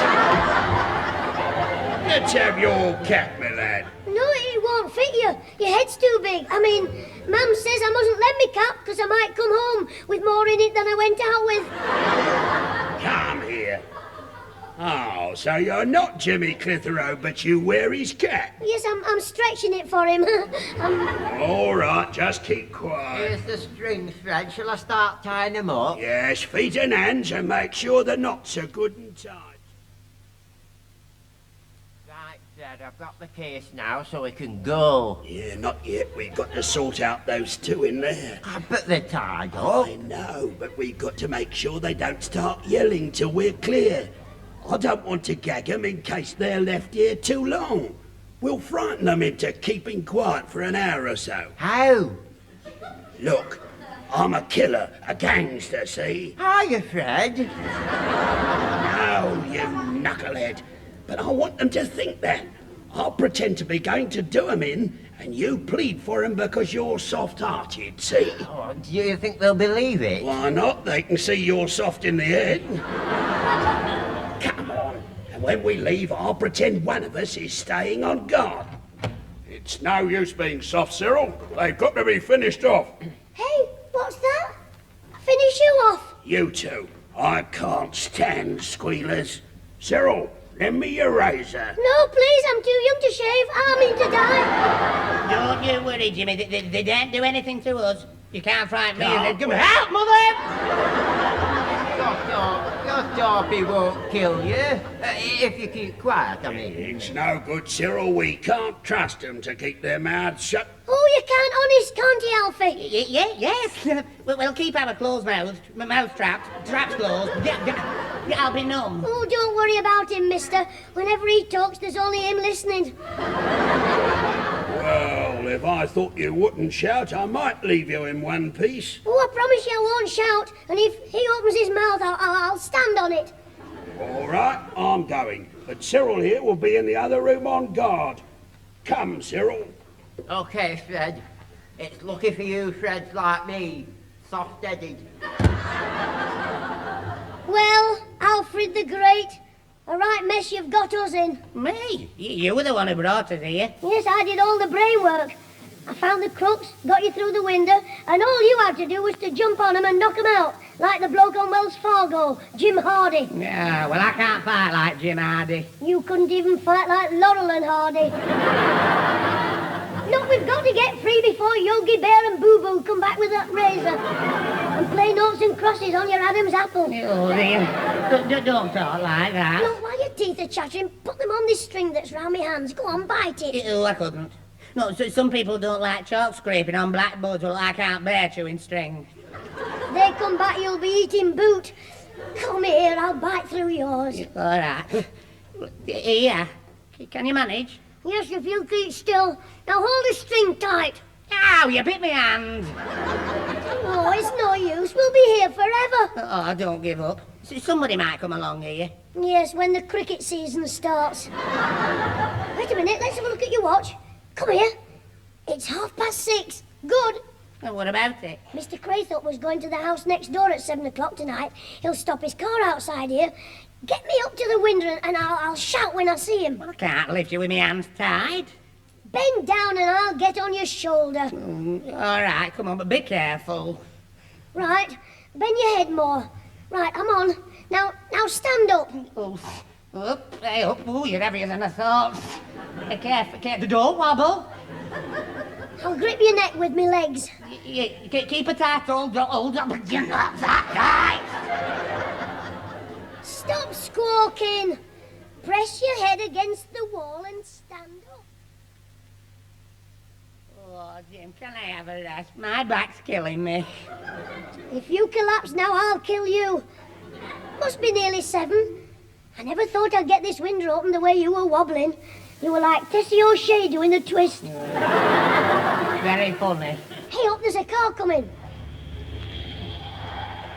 Yes, it's Mr. Craythorpe's all wreck. Either that or Genevieve's making a comeback. Mr. Craythorpe! Mr. Craythorpe! Hey, Sterling Moss! Hey, is that you calling? Where are you? In the pavilion! Here, at the window! What are you doing in there? Oiling me back, you daft-looking... Come here and get me out. Are you locked in? Quiet! Just give me a pull out of this window. Grab hold. Ow, my neck. Take it easy. Keep your mouth closed while I stand on your head. Right, James, I've got you. Now, lean forward. Careful, don't drop me. I'm my mother's only son. Now, down you come. Oh, James, your hands are tied. I know, undo them and then climb through the window and unfasten Alfie. Don't be silly. I'll go round to the door. If you do, you'll meet a bloke with a knife who'll sharpen your head. What do you mean? Get through the window and Alfie'll tell you, while I get the police. Hurry up. If that bloke comes back before you and Alfie, you'll have to fight him on your own. And you'll feel daft tomorrow going to work with your head tucked underneath your arm.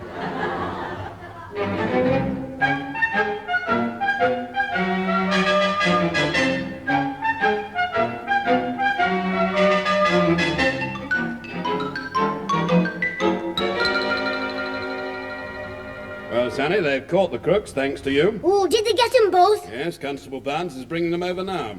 I wish you'd have let me go back with you. I could have sat on Fred's head. No, I was warned to bring you straight here to the station. Shall I bring these knaves in, Sarge? Wheel them in. Right, go on, you two villains, and stop complaining we caught you red-handed. I write to my MP, to the House of Lords. It's an outrage. I want to see my solicitor. And I want to see my mother. Oh, no, Dozy Dan's done it again. What's that?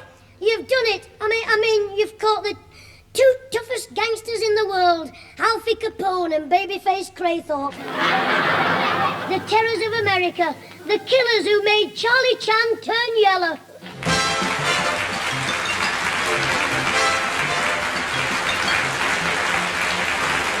Those involved with the Clitheroe Kid this week were Peter Sinclair's grandfather, Patricia Burke's mother, Leonard Williams as both Theodore Craythorpe and Harry Whittle, Danny Ross as Alfie Hall, and Diana Day as Susan.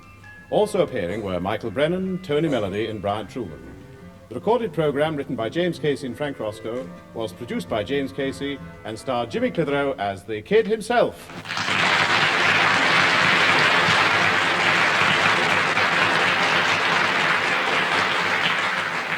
I thought you'd like to know the police caught the real crooks. They went to see Honest Harry about something and caught the 3 of them playing bingo. Cyril was annoyed. He was waiting for legs 11 on his top line, but instead he got a size 12 boot on his... Ta-ra!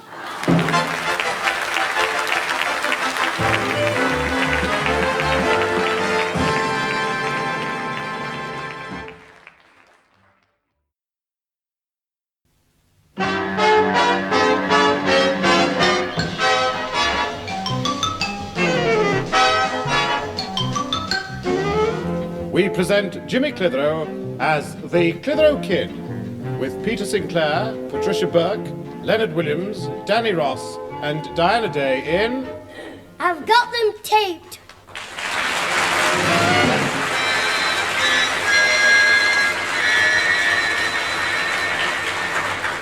But Alfie, what made you buy a tape recorder like this? I thought they were very expensive. Oh, it isn't you, Susan.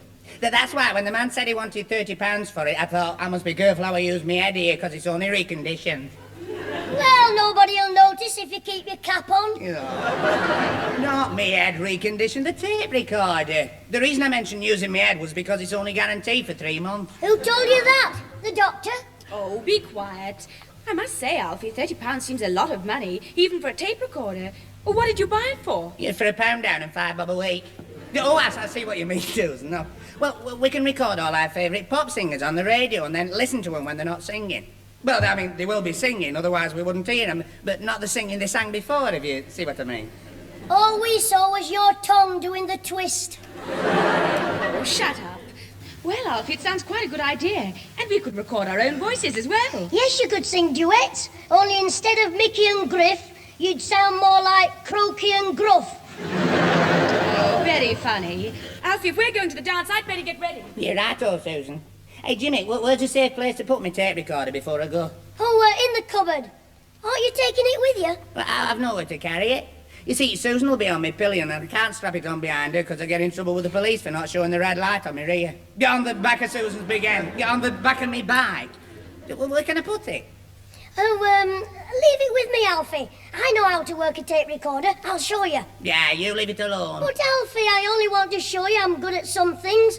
I mean, you want to be sure that when you marry our Susan, you don't find yourself lumbered with a brother-in-law as daft as yourself. Yeah, well, that makes sense. I think.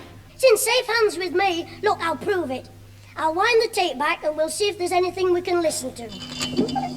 Now, I'll switch on the playback. Contact. Well, it seems to be working all right, Bert. That must be the man in the shop. He said he'd test it while I went to move my bike for the policeman. Shh, quiet. I thought we'd never sell it, but when this bloke with the crash helmet walked in, I said to myself, here's a nice plump chicken just ready for plucking. Hey, who does he think he's talking about? I'm not saying, Alfie, but the next time you feel ill, don't be surprised if you've got foul pest.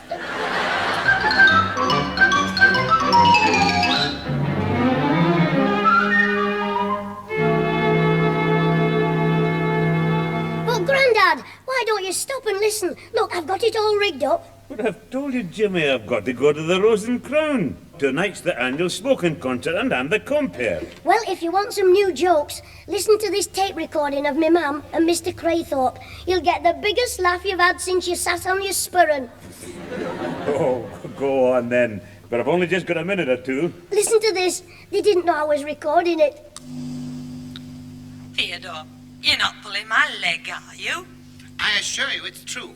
I was in Heritage's store trying to find my sister, but unfortunately I opened the wrong door and found myself in the ladies' changing room. What? Oh, trust that ninny to do a thing like that. Shh, quiet. Listen to the bit about the fat lady. And you say there was someone in there, Theodore? Yes, a rather stout lady was trying on a dress. Actually, she got it on, but that didn't stop her attacking me with her brolly. Oh, Jim, I don't know that I should be listening to this, but I'm glad I am. The next item on the tape is you snoring your head off at 3 o'clock this morning. Come in, Theodore. Thank you. Oh, hello, James. Mr. Sinclair. Well, if it isn't Peeping Tom Craythorpe himself. I beg your pardon. Father, what on earth are you talking about? Well, I've just been listening to a tape recording Jimmy made. Theodore Craythorpe meets the fat lady. Oh, no, Jimmy, you little hooligan. Shh, quiet, ma'am. Listen to this tape recorder. I think it's Mr. Craythorpe singing next. Listen. Not at all, Miss Craythorpe. Nice of you to phone. Theodore's just gone back. He's gone out, you see, for some cigarettes. Yeah, well, I'll tell him when he gets back. Yes, Miss Craythorpe. Yeah. Oh, of course, Miss Craythorpe. Well, yeah, goodbye, Miss Craythorpe. Susan, Theodore's sister's very nice, but honestly, she could talk the hind leg off a donkey.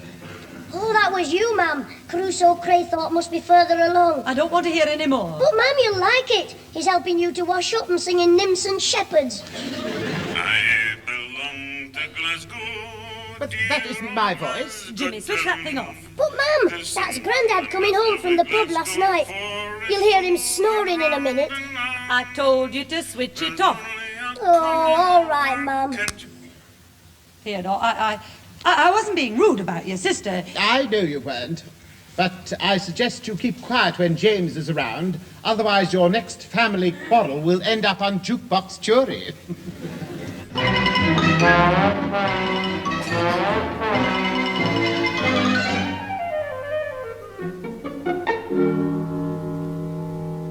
You'll tell Susan I'll call round later, will you, Jimmy? All right, Alfie. I'll tell Susan the Spaniel as soon as she returns to the dog's home. Are you taking your tape recorder? Well, I wasn't going to, but perhaps I should after all the bother you've just told me about. It's a wonder your granddad didn't spank you with an empty beer bottle. Alfie, Grandad wouldn't do that. He might have broken it and lost the tuppence back. Hello, that's Mr. Whittle's knock. Hello, Mr. Whittle, come in. Hi, Jim. Is your mind, Jim?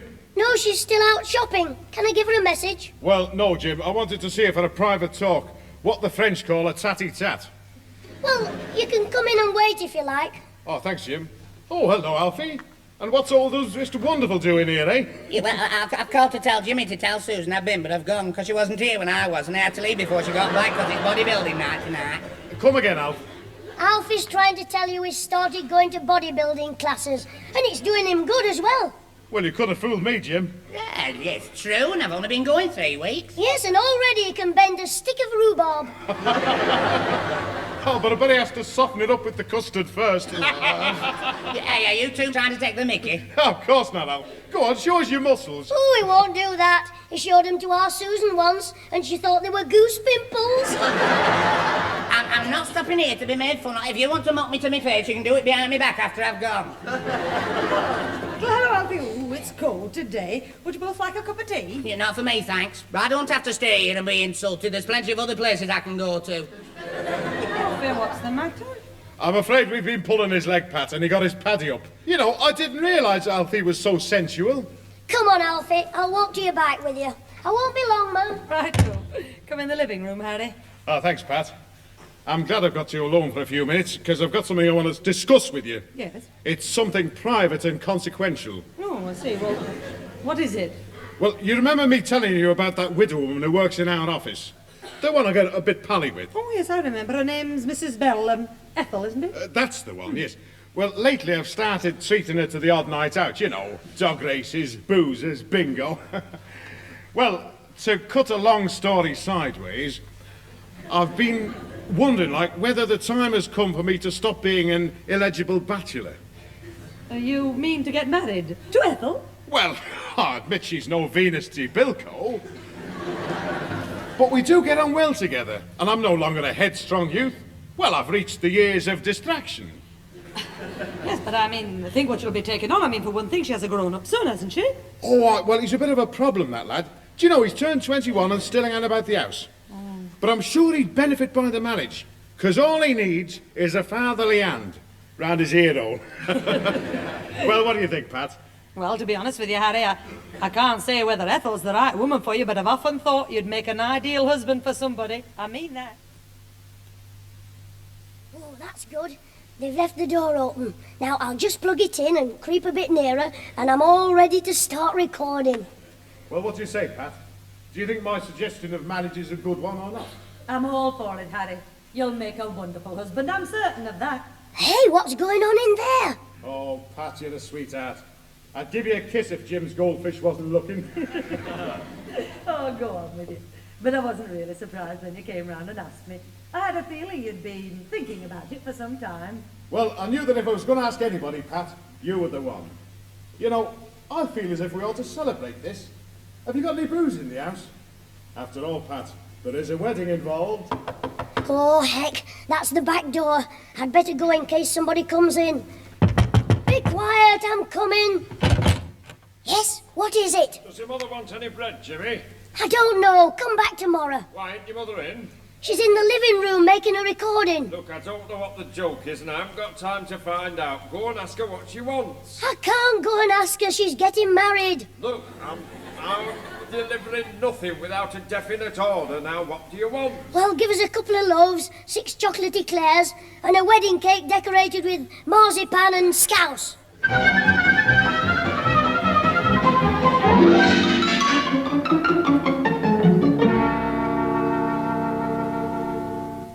I feel as if we ought to celebrate this. Have you any booze in the house? After all, Pat, there is a wedding involved. Well, there you are, you two. Mum's getting married. Alfie, if you lend me £50, I'll start the collection for the wedding present. Oh, shut up. This is no time to be funny. Alfred is right, James. You don't seem to realise the seriousness of the situation. If they go through with this, you will have to call that lout Whittle father. Well, what do you expect me to call him, Auntie Nellie? It'll be grand having Mr. Whittle for a dad. I mean, he earns plenty of money and he likes me. Hey, I'll bet if I talk to him nicely, he'll get married during school holidays and take me with him on his honeymoon. Don't talk daft. You can't take your son on your honeymoon. Why not? Well, because when two people go on an honeymoon, they want to... They don't want anybody to... Look, honeymoons are for... You go away so you can have... Well, you can't walk into an hotel and say, I'm here on my honeymoon and this is my son now, can you? Why not? Because you've just got married. You're not supposed to have it. Mr. Craythorpe, will you tell me? Look, James, all I have to say is this. Mr. Whittle may be all right as a neighbour, but once he became your stepfather, I'm sure you'd live to regret it. But he likes me. I know he does. Alfie's the one he can't stand. You what? He calls you Alfred the Great, twit. Oh, does he? Yes, and I'll bet he'll stop your fun and games in the front room with our Susan. When he takes over, you'll be lucky if you're doing your smooching in the coal shed. James, will you please stop teasing Alfred? Teasing him? I'm dead serious. Mr. Whittle said he'll make our Susan give up Alfie and get herself a man. Whittle will have to reckon with me first. He won't let you marry her. He said you're a twit as well. I don't wish to marry your Susan. That's the first sensible thing you've said up to now. That will do, James. When I said Whittle will have to reckon with me, I meant I shall do all in my power to prevent this foolish marriage. Although I still can't believe they mean to go through with it. Listen, I'll wind it back and play it again. Well, what do you say, Pat? Do you think my suggestion of marriage is a good one or not? I'm all for it, Harry. You'll make a wonderful husband, I'm certain of that. I feel as if we ought to celebrate this. Have you any booze in the house? After all, Pat, there is a wedding involved. There you are. Wacker proposed and my mum accepted. Hey, what's that knocking? It's my tape recorder. It's going funny already, you broken egg. Alfie, that was the bread man knocking on the back door. I left the tape running while I went to answer it. Mind you, Pat, I still mean what I said about the lad. Hey, listen, he's talking about me. As soon as the wedding's over, he's going to get slung out of the house. Hey? Well, I'm sure you know best, Harry. It's time that lazy young skiver started earning his keep. He's had things far too easy. Alfie, Mr. Craythorpe, did you hear that? Mr. Whittle says he's going to sling me out of the house and make me work. And Mum agreed with him. She doesn't love me anymore. Look, Jimmy, there's only one thing you can do. If you tell your granddad about this, Mr. Whittle might not be allowed to marry your mother, because your granddad will be annoyed because Mr. Whittle didn't ask him first. Don't be daft. Grandad doesn't want to marry Mr. Whittle. Alfred means we just enlist your grandfather's aid in preventing Whittle marrying your mother. Surely he will put a stop to it. Oh, I don't know about that. I mean, Mr. Whittle's granddad's drinking pal. And you know what they say? Beer's thicker than water.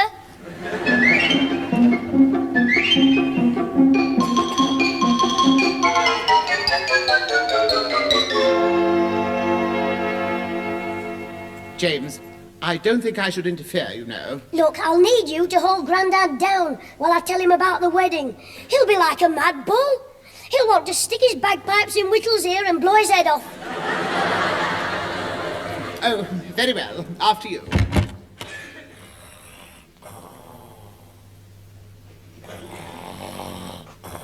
Oh, heck, he's off again. Rip Van McWinkle. James, we'd better not wake him if he's asleep. If he's asleep, what do you think that noise is, thunder? It is rather loud, isn't it? You should hear him at night when everything's quiet. The woman next door thought he was sawing wood in bed. The windows rattle, the walls shake. He's had the television aerial down twice. Now, James, don't exaggerate. Mind, it does sound like sawing wood. That's one tree ready for trimming. He's speeding up. He must have oiled his teeth. James, do stop it. He's having a breather before he tackles the giant redwood. Timber! What's that? Grandad, wake up. Mr. Whittle's going to marry me mum. Yeah, good. Mr. Whittle and me mum are getting married. Oh, right. Tell your mother to buy a present. I'll give her the money. Oh, you dozy old lumberjack. What are you laughing at? Well, he hasn't gone quite as mad as you suggested. The wild Highland bull seems more like a contented cow. Yeah, Jimmy, what did you say about your Whittle and your mother? Quick, Mr. Craythorpe, get the ring through his nose. Look, my boy, what's this story you're making up? Oh, I assure you, Mr. Sinclair, it's no story. For once, James is telling the truth. That's right, Mr. Craythorpe, but what do you mean, for once? Oh, I'm sorry, James. I didn't mean that. Will someone tell me what you do mean? We don't need to tell you. Just come in the front room and listen to Alfie's tape recorder. Then you'll hear for yourself. Well, it beats me. I'm staggered. I'm absolutely staggered. I don't know what to say. It's got me dizzy. I feel as though I... Just come back from the Rose and Crown. Just come back from the Rose and Crown. Oh, don't be funny. Well, what are we going to do? Mr. Whittle's going to sling me out and send me to work. Oh, that's silly. You're too young to work. He doesn't care. You're too old. But he'll probably have you on his building site as the tea boy. Look, now, if your mother's decided to marry him, that's that. Your grandfather's right, James. It's none of our business. Maybe it's none of yours, but I'm related to me mum. But what can you see in him, Theodore? I can't imagine. Well, he's a rather rough diamond. Not the type I think would attract a lady. She must have had a brainstorm. Hello? Who's this who's had a brainstorm, then? Mr. Craythorpe's sister. Yes, my sister. That What is... do you mean? What's she done? She... It was this morning at breakfast, wasn't it? Yes, that's right, at breakfast. I thought she was acting a little strange. In what way? It was, well, she... His porridge. She fried it with 2 eggs in castor oil. All right. Now, never mind the jokes. It was nothing, Pat. Oh, I see. It's some private joke. Well, while you're talking, should I make some tea? Fried with milk? Yes, well, I would. Oh! Very, very good, Mrs. Clitheroe. Pat, we were just talking about Whittle. No, were you? Yes, you know, we were saying he's a man's man. Nice fellow, of course, but, well... A bit rough. Don't be cheeky. Mr. Craythorpe said that, not me. I said a rough diamond. Well, I like him very much. He's kind and very thoughtful. It's the man himself who matters, not his accent. A woman likes a man for what he is. Oh, please don't misunderstand me. I think he's a very good man. I only said that... He wouldn't attract a lady. That's what you said. Oh, James. Oh, well, now I know what you think about me, Theodore. Oh, Mrs. Clitheroe, I assure you, I've never dreamed of saying... Yes, now look, I don't know why you've all turned on Harry Whittle, but don't start calling him to me. I think he's one of the nicest men I've ever known. So if you've got anything to say against him, say it while I'm making the tea. Well, a right mess you made of that, Mr. Craythorpe. I did. I'm glad you admit it. Now, that's enough from you, Jimmy. Now, listen, both of you. Now, say no more about Whittle to Pat. You see, the more you call him, the more she'll insist on marrying him. You know you're right, Mr. Sinclair. I'm afraid nothing will turn her against Whittle. In that case, we'll turn him against Mum. At least I will. Now, Jimmy, be careful. Look, he's not making me one of his navvies. When I finish with Whacker Whittle, he'll think wedding bells sound like a fire alarm.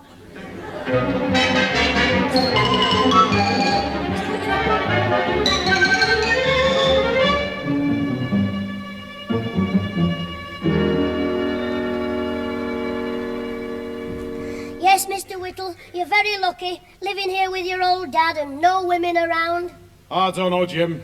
Before my sister got married, she made this a real home. Always laughing and singing.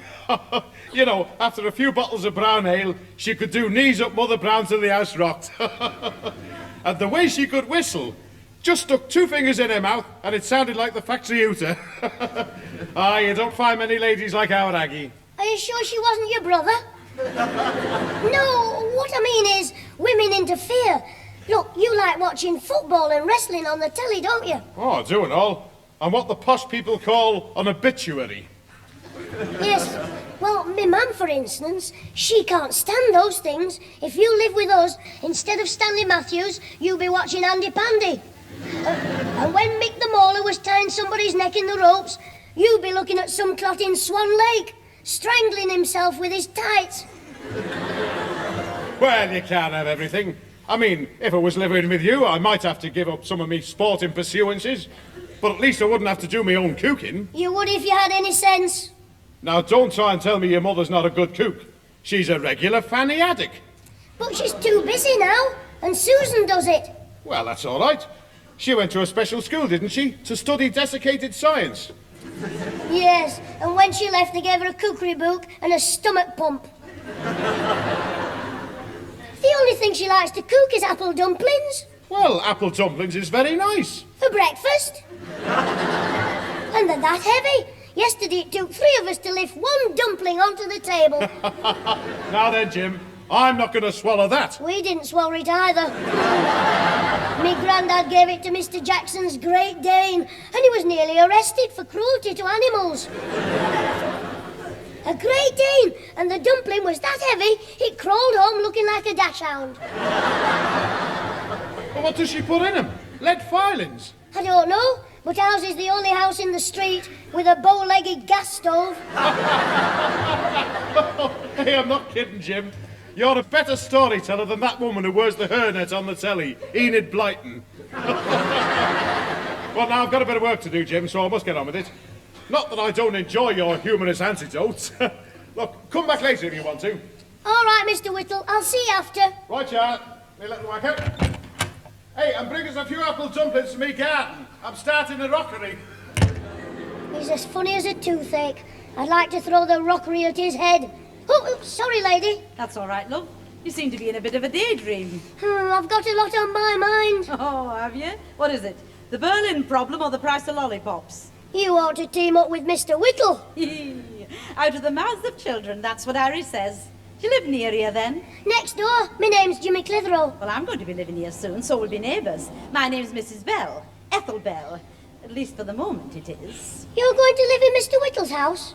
Oh, I suppose you're buying it when he moves in with us after the wedding. Harry Whittle? Why should he move in with you? Well, he's going to marry me mum. He asked her yesterday. He asked your mother? Oh, you're mistaken. I am not. Me granddad and everybody else heard it. Well, the Bluebeard.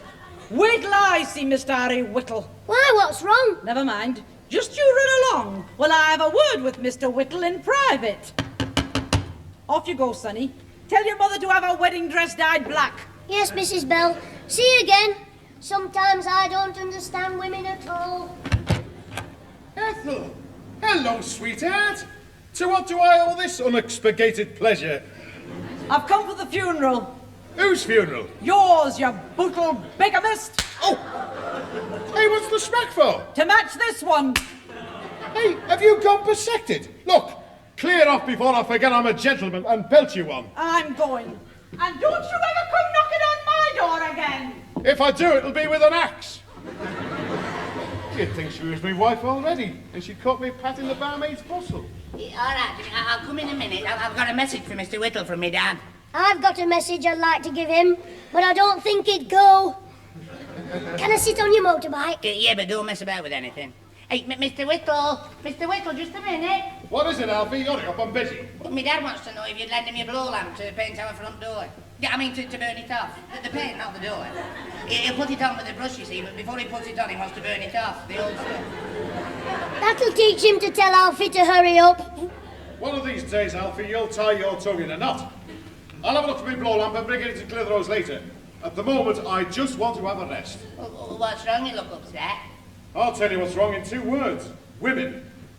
Mind you, I've really had a very lucky escape. What from? From a feat worse than death. Between you and me and the bedpost, I was going to get spliced. But just in time, I found out what kind of woman she is. He's talking about me, Mum. What sort of woman is she? A loud-mouthed old witch. Proper vulgar. And obviously very bad-tempered in drink. What in the old days they called a harpist. Right for you, Mr. Blinking Whittle. Just wait till I tell me Grandad. He'll clout you with his claymore. Oh, you're for it. And another thing, Grandad, he says she drinks and she's a witch. Oh, he did he? Well, just you wait till I get my hands on him. Now, don't do anything you'll be sorry for, Mr. Sinclair. The only thing I'm going to do is whittle, and I won't be sorry for him. I know he deserves a thrashing, but I don't want to see you get into trouble. Well, you keep him out of trouble. How? Hold Mr. Whittle arms while me grandad hits him. Just pick him up when he falls, that's all. Calling my daughter vulgar. And why did he say Mum's a harpist? She can't even play the mouth organ. Can we come in? The front door's open. Yes, cup of coffee, of course. Come in, Mr. Whittle. Oh, you as well. Come in, Harry. I was just coming to see you. Oh, yes, Pete. What did you want? Your blood. Come again, Jim. So, you're not getting married after all? How did you know? I heard you telling Alfie, saying she was loud-mouthed and vulgar and all the rest. Well, I was a bit upset. Mind you, she's certainly no lady. That does it. Get your coat off, Whittle, before I knock it off. What do you mean, Pete? Come on, put your hands up. I'm going to give you the hiding you deserve. Please, gentlemen, let us have no violence. Oh, quiet, Mr. Craythorpe.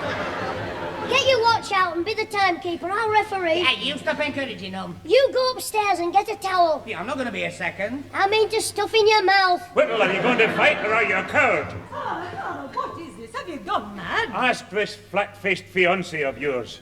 Flat-faced fiancé? It will be flat when he takes his foot off it. Go on, Whittle. Go on. Here she is, my loudmouth, vulgar, drunken daughter. Go on. Father, how dare you talk about me like that? That's what Mr. Whittle called you when he told Alfie he wasn't marrying you. Me? Mr. Whittle is marrying Ethel Bell. But I took it down on the tape recorder when he was in the front room asking you to marry him. I was telling your mother about Ethel. Oh, heck. So, you eavesdrop with a tape recorder now, do you? I'm sorry, Mum. Oh, well, it was a storm in a teacup. Still, everything's all right now. At least we won't have a fight on our hands. No, from the look on Grandad's face, it's going to be a massacre.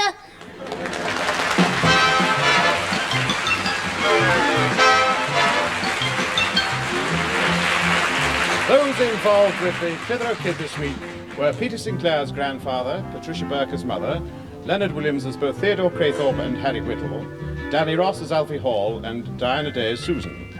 Also appearing were Brian Truman and Barbara Miller. The recorded programme, written by James Casey and Frank Roscoe, was produced by James Casey and starred Jimmy Clitheroe as the Kid himself.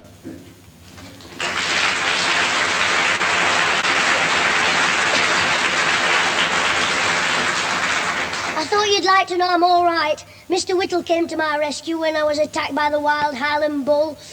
I didn't like what he said, though. He said it was Alfie's fault for tempting me, dangling a carrot in front of a juvenile donkey. But he was pleased he's not marrying Mrs. Bell, as he said, that woman doesn't want a husband, she wants a sparring partner. Ta-ra.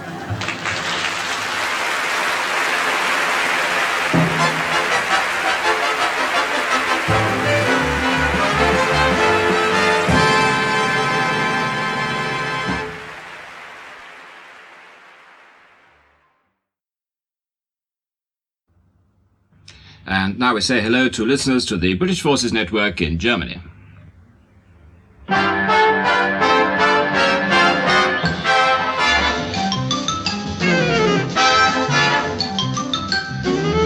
We present Jimmy Clitheroe as the Clitheroe Kid, with Peter Sinclair, Patricia Burke, Leonard Williams, Danny Ross, and Diana Day in Collecting Trouble.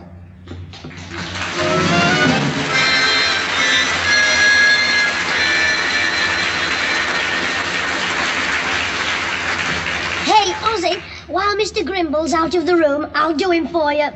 Now then, boys, who put the hell salts in the inkwells? What are you doing? I'm imitating our teacher, Whistling Willie. Now, boys, follow this on the blackboard. 6 1s are 6, 6 2s are 12, 6 3s are 18. 6 4s are 24. What? Oh, it's you, Mr. Whistler, Wobbler, Grumbler, Grimble, Mr. Grimble. What are you doing at my desk, boy? I was teaching my pal Ozzy's 6 times table. Ah, well, go and sit down, or I get my cane and give you 6 times 1 on your rear extremity. Do you mean me? It upon. Silence, you two boys.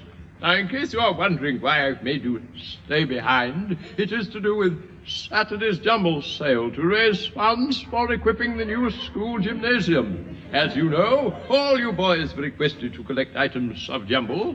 So far, the results have been most discouraging. Why don't we have a whip round in the class and make a takeover bid for old Mr. Brown's rag and bone cart?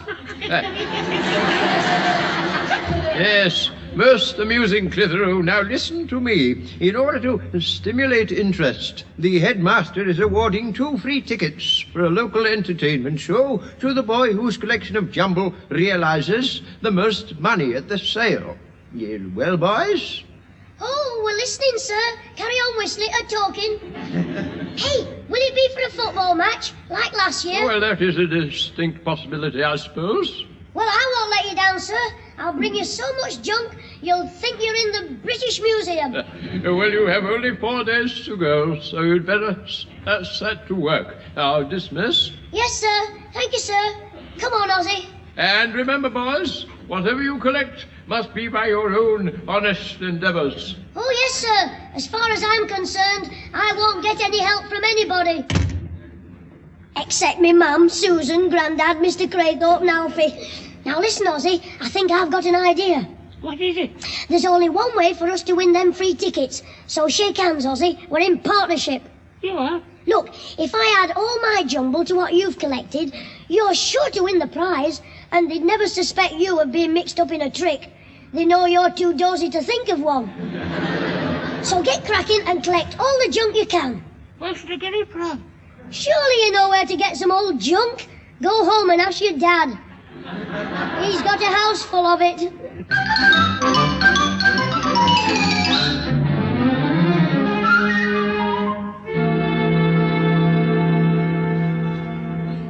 Oh, Pat, I've just had about enough of this. You can't sit down anywhere in this living room for rubbish. You're right, Father. Jimmy, get all this stuff round to the school at once. But, Mum, I want to watch the telly, if I can find it.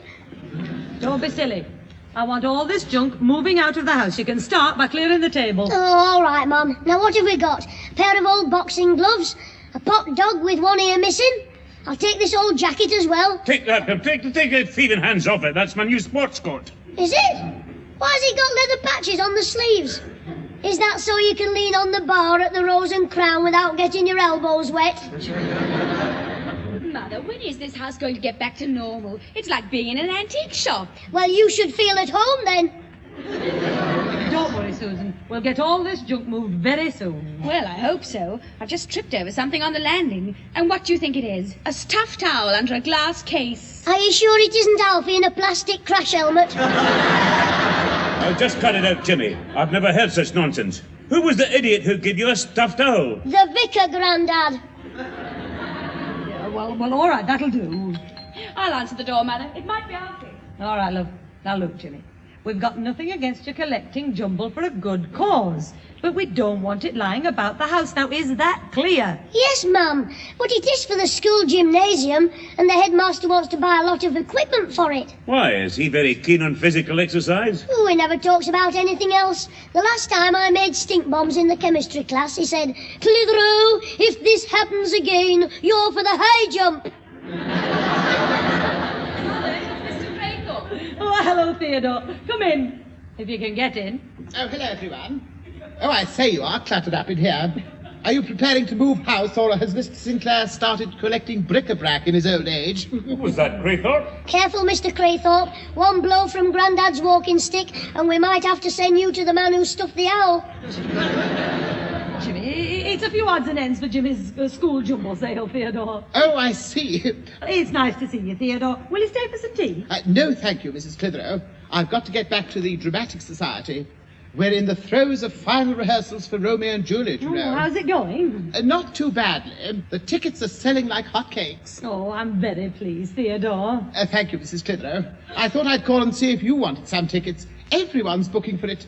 When I was in the box office just now, James, your headmaster, Mr. Treadwell, purchased 4. Who? Toby Jug Treadwell? It's a good job it's not Midsummer Night's Dream he's going to see. Why? Every time the name Bottom was mentioned, it automatically reached for his cane. Oh, most amusing. I must tell him that when he comes to see our little show. No doubt it will give his mysterious guests a laugh as well. Mysterious guests, Theodore? Yes, Mr. Treadwell said 2 tickets were for his wife and himself, and the other 2 were a surprise for someone. Oh, of course, there'll be the 2 tickets Whistling Willie Oh, no. Oh, what a blinking twist. What are you talking about? About a couple of ripe mugs. Ozzy and me. What? We've been collecting junk like mad, thinking it'd be a football match, and it's daft. Romeo and Soppy Juliet. James, Romeo and Juliet is a very fine play. Get away. I can see a better version of that any time I want. When our Susan and Alfie start their cuddling in the front room, they make Romeo and Juliet look like Mr. and Mrs. Andy Capp. I must go and make a phone call. Well, I don't belong, Jimmy. Tea's nearly ready. Right, Mum. What a blooming swindle. I know one thing. If our teacher wants my stuffed owl, he can whistle for it. Hello? Ozzy? Listen, fat chops. The partnership's over. I'm flogging my junk and packing it in. You what? You've collected how much junk? Well, if you'll take my advice, you'll start your own bingo stall and give it away as prizes.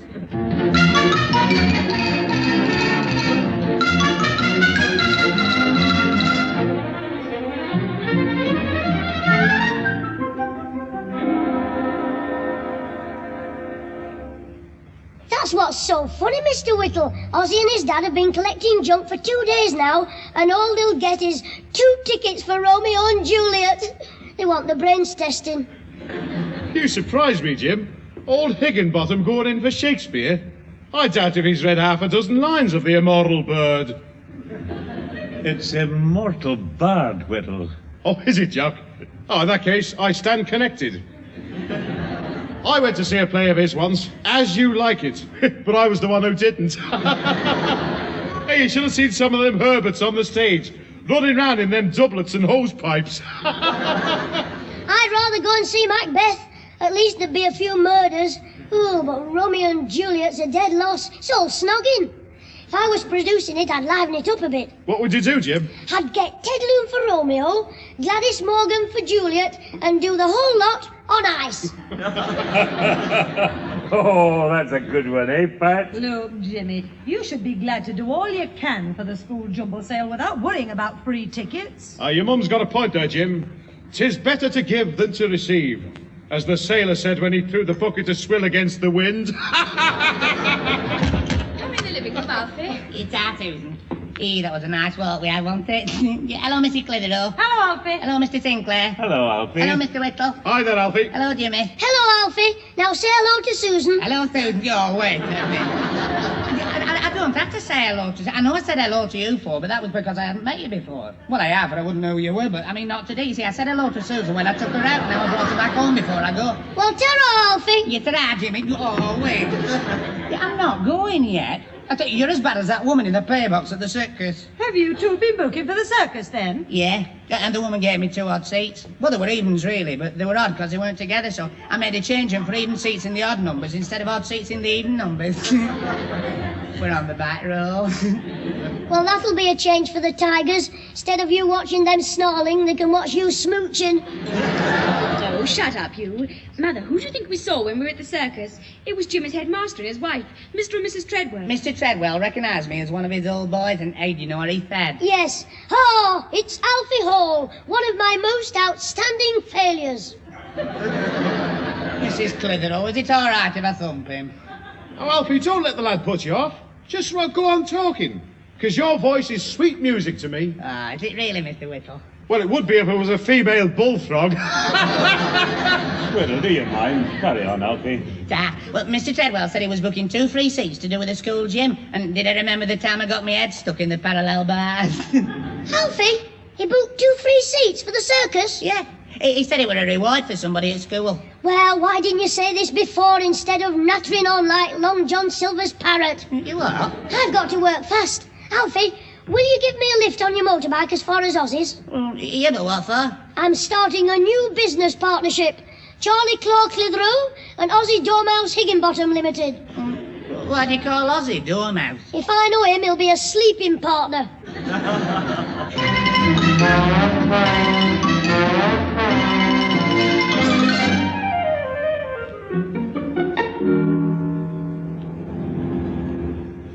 Hey, Jimmy, would you mind telling me why we brought this battered old clock with us? It's a peace offering for Ozzy to add to all his junk. Now stand well back. I'm going to knock on this door and it might fall down. Now leave all the talking to me. Yes? Oh, it's you, Mr. Higginbottom. Can I see your Ozzy, please? He's having a bath. What do you want him for? We've come to see him about his battered old clock. What was that, fish face? It means we've brought this clock for Ozzy to add to his collection for the jumble sale. Oh, we've got enough jumble. It's like an Egyptian bazaar in here. Now clear off. But Mr. Higginbottom, I won't keep Ozzy a minute. I told you he's in the bath. Well, I'll talk to him while he's having his bath then. I mean, it only happens once a year, doesn't it? You what? I meant the school jumble sale. We've come to do him a good turn, haven't we, Alfie? Ah, that's right. Jimmy thinks Ozzy should be in a circus. Look, I'll clout you with that clock in a minute. Better still, stick his head in it. What for? Then you can flog it as a cuckoo clock. Look, Mr. Higginbottom, can I speak to Ozzy, please? He's in the bath. Well, can I shout up the plug hole? You're wasting your time trying to see Ozzy, Jimmy. His dad couldn't care less whether the 2 free tickets are for the circus and... No, my ankle! Oh, you've hurt my ankle. All right, Clitheroe. I'm onto your game now. You what? All this chiff-chap about doing Ozzy a good turn. You must think I'm a mug. Ah, that's right. What? No, I mean, that's right about doing Ozzy a good turn, so he'll share his tickets with Jim. Oh, man, you've done the other one now. If you were a spider, I'd do all 8 of them. Look, Clitheroe, I know what you're up to. But if Ozzy wins 2 free tickets for a circus, he'll share them with me. And I'll think about you all the time I'm watching the monkeys. All right, then. You can give Ozzy a message from me. I'd be delighted. What is it? The partnership's still off, and I'll win them tickets for myself. So tell him to put that in his rubber duck and squeeze it.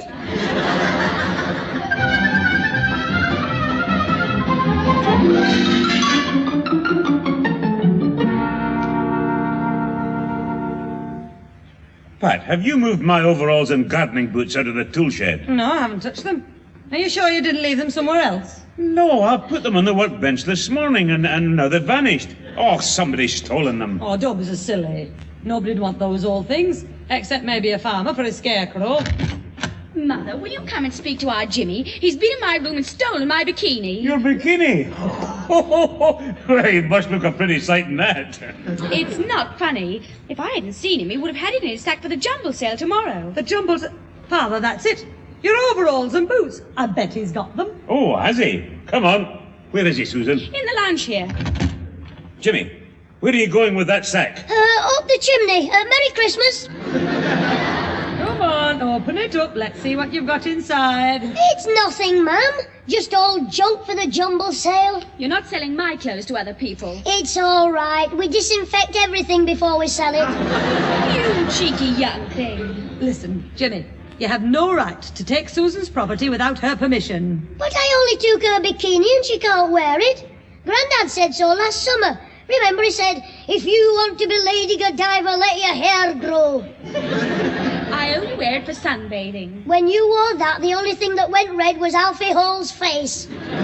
Give Susan her things back at once, and let's see what else you've got in there. But Grandad... Come on, do as you're told. Oh, all right, there you are. And a mouldy lot of stuff it is. So you have got my overalls and boots, you little robber. Oh, fancy putting my bikini in with those filthy boots. Your bikini wasn't touching his filthy boots.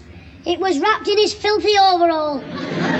Well, just for your cheek, you're not taking any of these things to the jumble sale. But this is all I've collected and the sale's tomorrow. And Ozzy won't share with me. But what about that pile of stuff you collected the other day, the owl and everything? Well, when I stopped being Ozzy's partner, I flogged my half to the rag and bone man. And all I got was 2 goldfish and a whistle with the P missing. Well, you'll be at the school jumble sale empty-handed tomorrow because you're not taking a thing from this house. But Jim, lad, you got all our old junk the other day. I've got nothing else. What about old clothes? Your dad has a tatty old suit. I saw it on Sunday. Oh, when he was in the garden? No, when he was in church.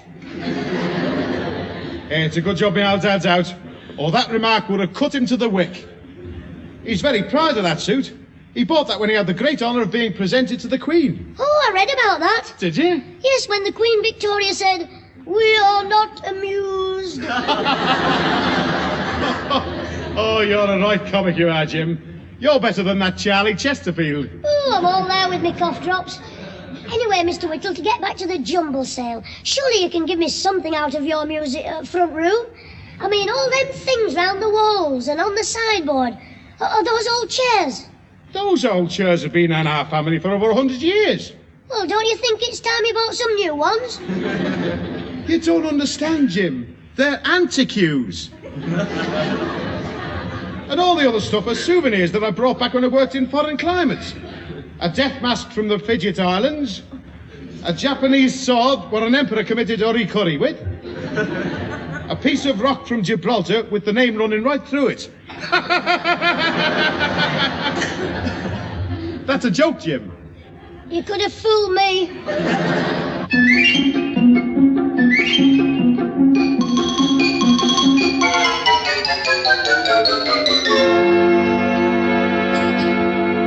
There's Mr. Craythorpe, Alfie. Where? On the stage there, talking to that little fat woman who keeps tugging her dress up. Whilst we are waiting for Romeo, could you start that speech again, my dear? Well, Romeo, wherefore art thou, Romeo? No, my dear. That's not what I want. Hey, Jim. She's Juliet. You what? I thought Juliet was 15 years old, not 15 stone. He must be a brave man. Oh. Romeo, fancy standing under her balcony. You're not wondering where Romeo is, dear. You're asking why he should be called Romeo. Like this. Romeo, Romeo, wherefore art thou, Romeo? Uncle! Uncle! Now let's hear you sing I Enjoy Being a Girl. James, is that you? Yes, Juliet, my peanut girl. Excuse me, my dear. I must speak to that boy. Get Jimmy, your crackers teasing him like that. He'll give you nothing for the jumble sale now. Except maybe a hat box to keep your head in. Now, what are you doing here, nuisance? He came with me. I'm talking to you. Hello, Alfred. My name's Jimmy, not Alfred. Oh, balderdash! Oh, Mr. Craythorpe, such language, and you a church organist. What would the vicar do if he heard you say that? Seated one day at the organ. Oh, shut up, Jimmy. Yeah, I'm sorry, Mr. Craythorpe. I'll take him out. Yeah, I didn't mean to bring him in. Well, not here. To your house we were going, but he said you'd be producing, so we came here for your old junk. But I told him your sister'd be in the house. I mean, the junk would be in the house, and your sister at home with all the junk. You know, for the jumble sale. I understand what you mean. Well, explain it to Alfie. Look, Mr. Craythorpe, if you'll just give me some stuff for the jumble sale, I'll take Alfie away, give him some hot milk, and send for the vet. Look, any more, and I'll go home and let you walk. All right, Alfred. Now, James, I'm trying to produce a play under great difficulties. I know, we've seen Juliet. You'll need a crane to get her on that balcony. That will do. Now, I'm too busy to worry about your jumble sale. Anyway, there is nothing here that I could give you. Well, that's not what the caretaker at the front said. When I asked for you, he said, Craythorpe's inside with the biggest load of rubbish you've ever seen. Hey, Craythorpe, how much longer have we got to hang about waiting for you? I'm coming now. Is that the stage manager, Mr. Craythorpe? No, I'm afraid he is Romeo. You what? You'd have done better with Mr. Whittle, Liverpool's Marlon Brandy. Hey, instead of Romeo and Juliet, why not do Cinderella? No, don't be cheeky, Jim. Well, he's got the ideal cast. Romeo could be Baron Hardup, and Juliet's big enough to play both the ugly sisters without makeup. Now I will suggest something. Get out! You asked for that, Juliet as ugly sisters. All right, I'll go, Mr. Craythorpe, but I didn't finish what I was saying. You could play two parts as well. Cinderella and the fairy godmother. Romeo, Romeo, wherefore art thou, Romeo?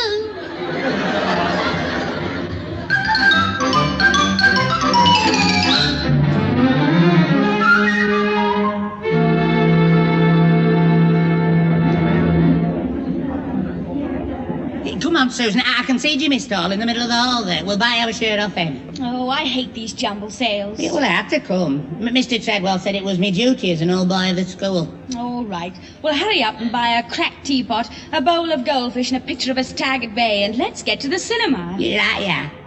All right. What? Jimmy ain't got a cracked teapot. Will you have a shaving mug instead? I was only saying that... Oh, never mind. Yes, all my life I've longed for a shaving mug. Oh, good, well, I'll get you... Oh, you're pulling me leg. Well, if it isn't the lovebirds, Sparrowleg, Susan and Tom Twit. Don't start already. Alfie, are you still going to marry our Susan, or have you had your eyes tested? You are? Let me sell you something for your bottom drawer. How about a pair of flannelette drawers, donated by Mrs. Fatty Eccles? Can be used on the beach as a changing tent. Alfie, come on. We don't want him showing us up. Never mind her. This is where you get the bargains. Deal with honest Jim. I'm not here today and gone tomorrow. I'm here today and gone tonight. Oh. Here's something given by Colonel Fortescue.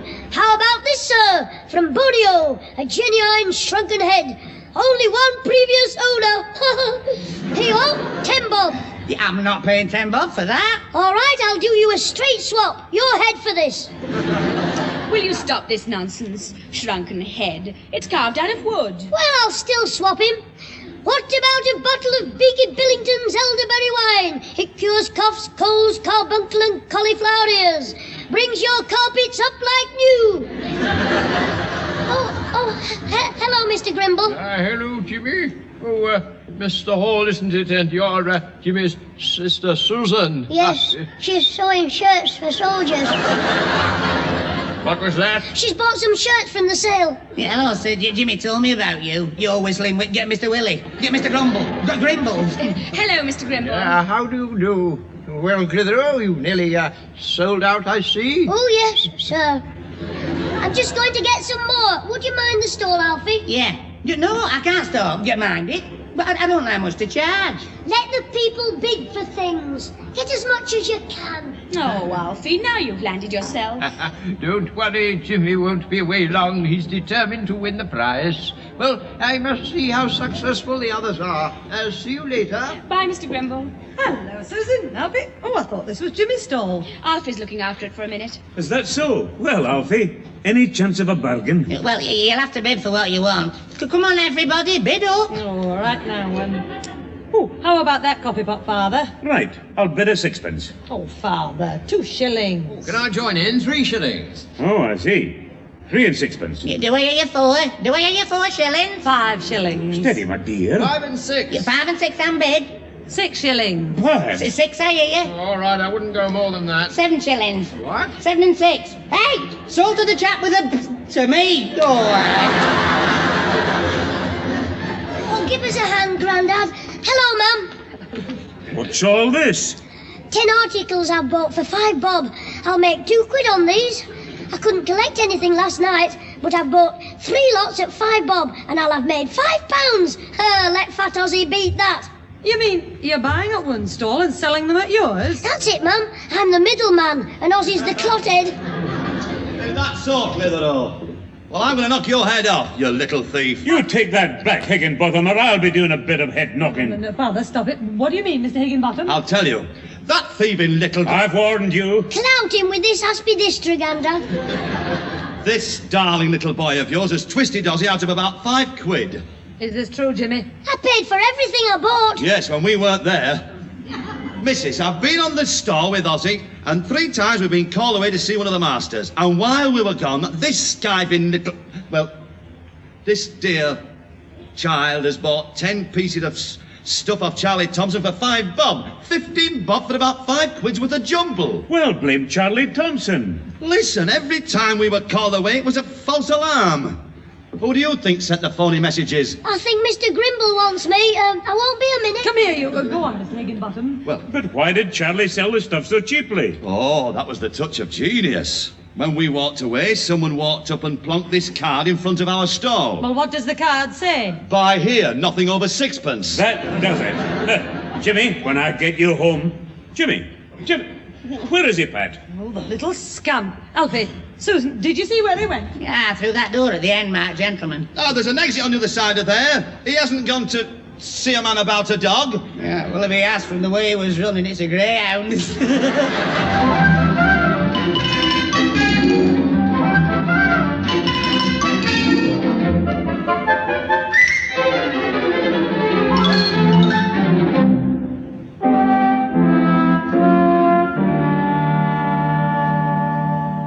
Oh, shut up, moaning Ozzy.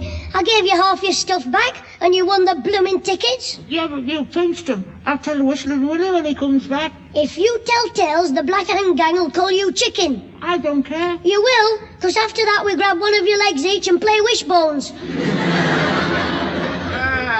Well, you two, I told you the headmaster had a surprise for you. Well, since Oswald only beat you by 16 shillings and sixpence, Clitheroe, Mr. Treadwell has decided to award you 2 tickets as well, so here they are. Oh, thanks, sir. You're the best sir in the schools. Right, off you go. Ozzy, my tickets are for Roy, look. I'll be in front of you. I see. Look again, clever. What? It's Roy? Oh, no. Oh, what a dirty trick. What's wrong with you, Clitheroe? These aren't for the circus. They're for rotten Romeo and Juliet.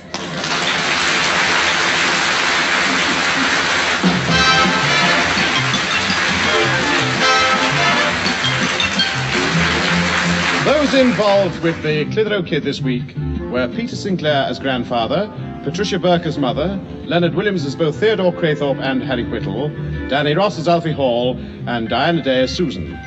Also appearing were Tony Melody and Brian Truman. The recorded programme, written by James Casey and Frank Roscoe, was produced by James Casey and starred Jimmy Clitheroe as the kid himself.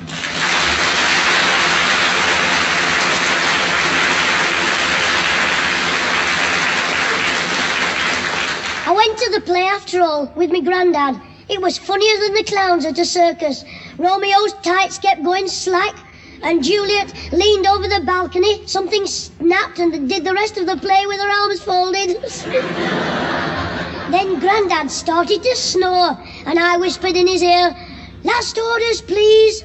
He jumped up just as Romeo said, "Oh, speak again, bright angel." And Grandad shouted, "2 pints and a bottle of brown."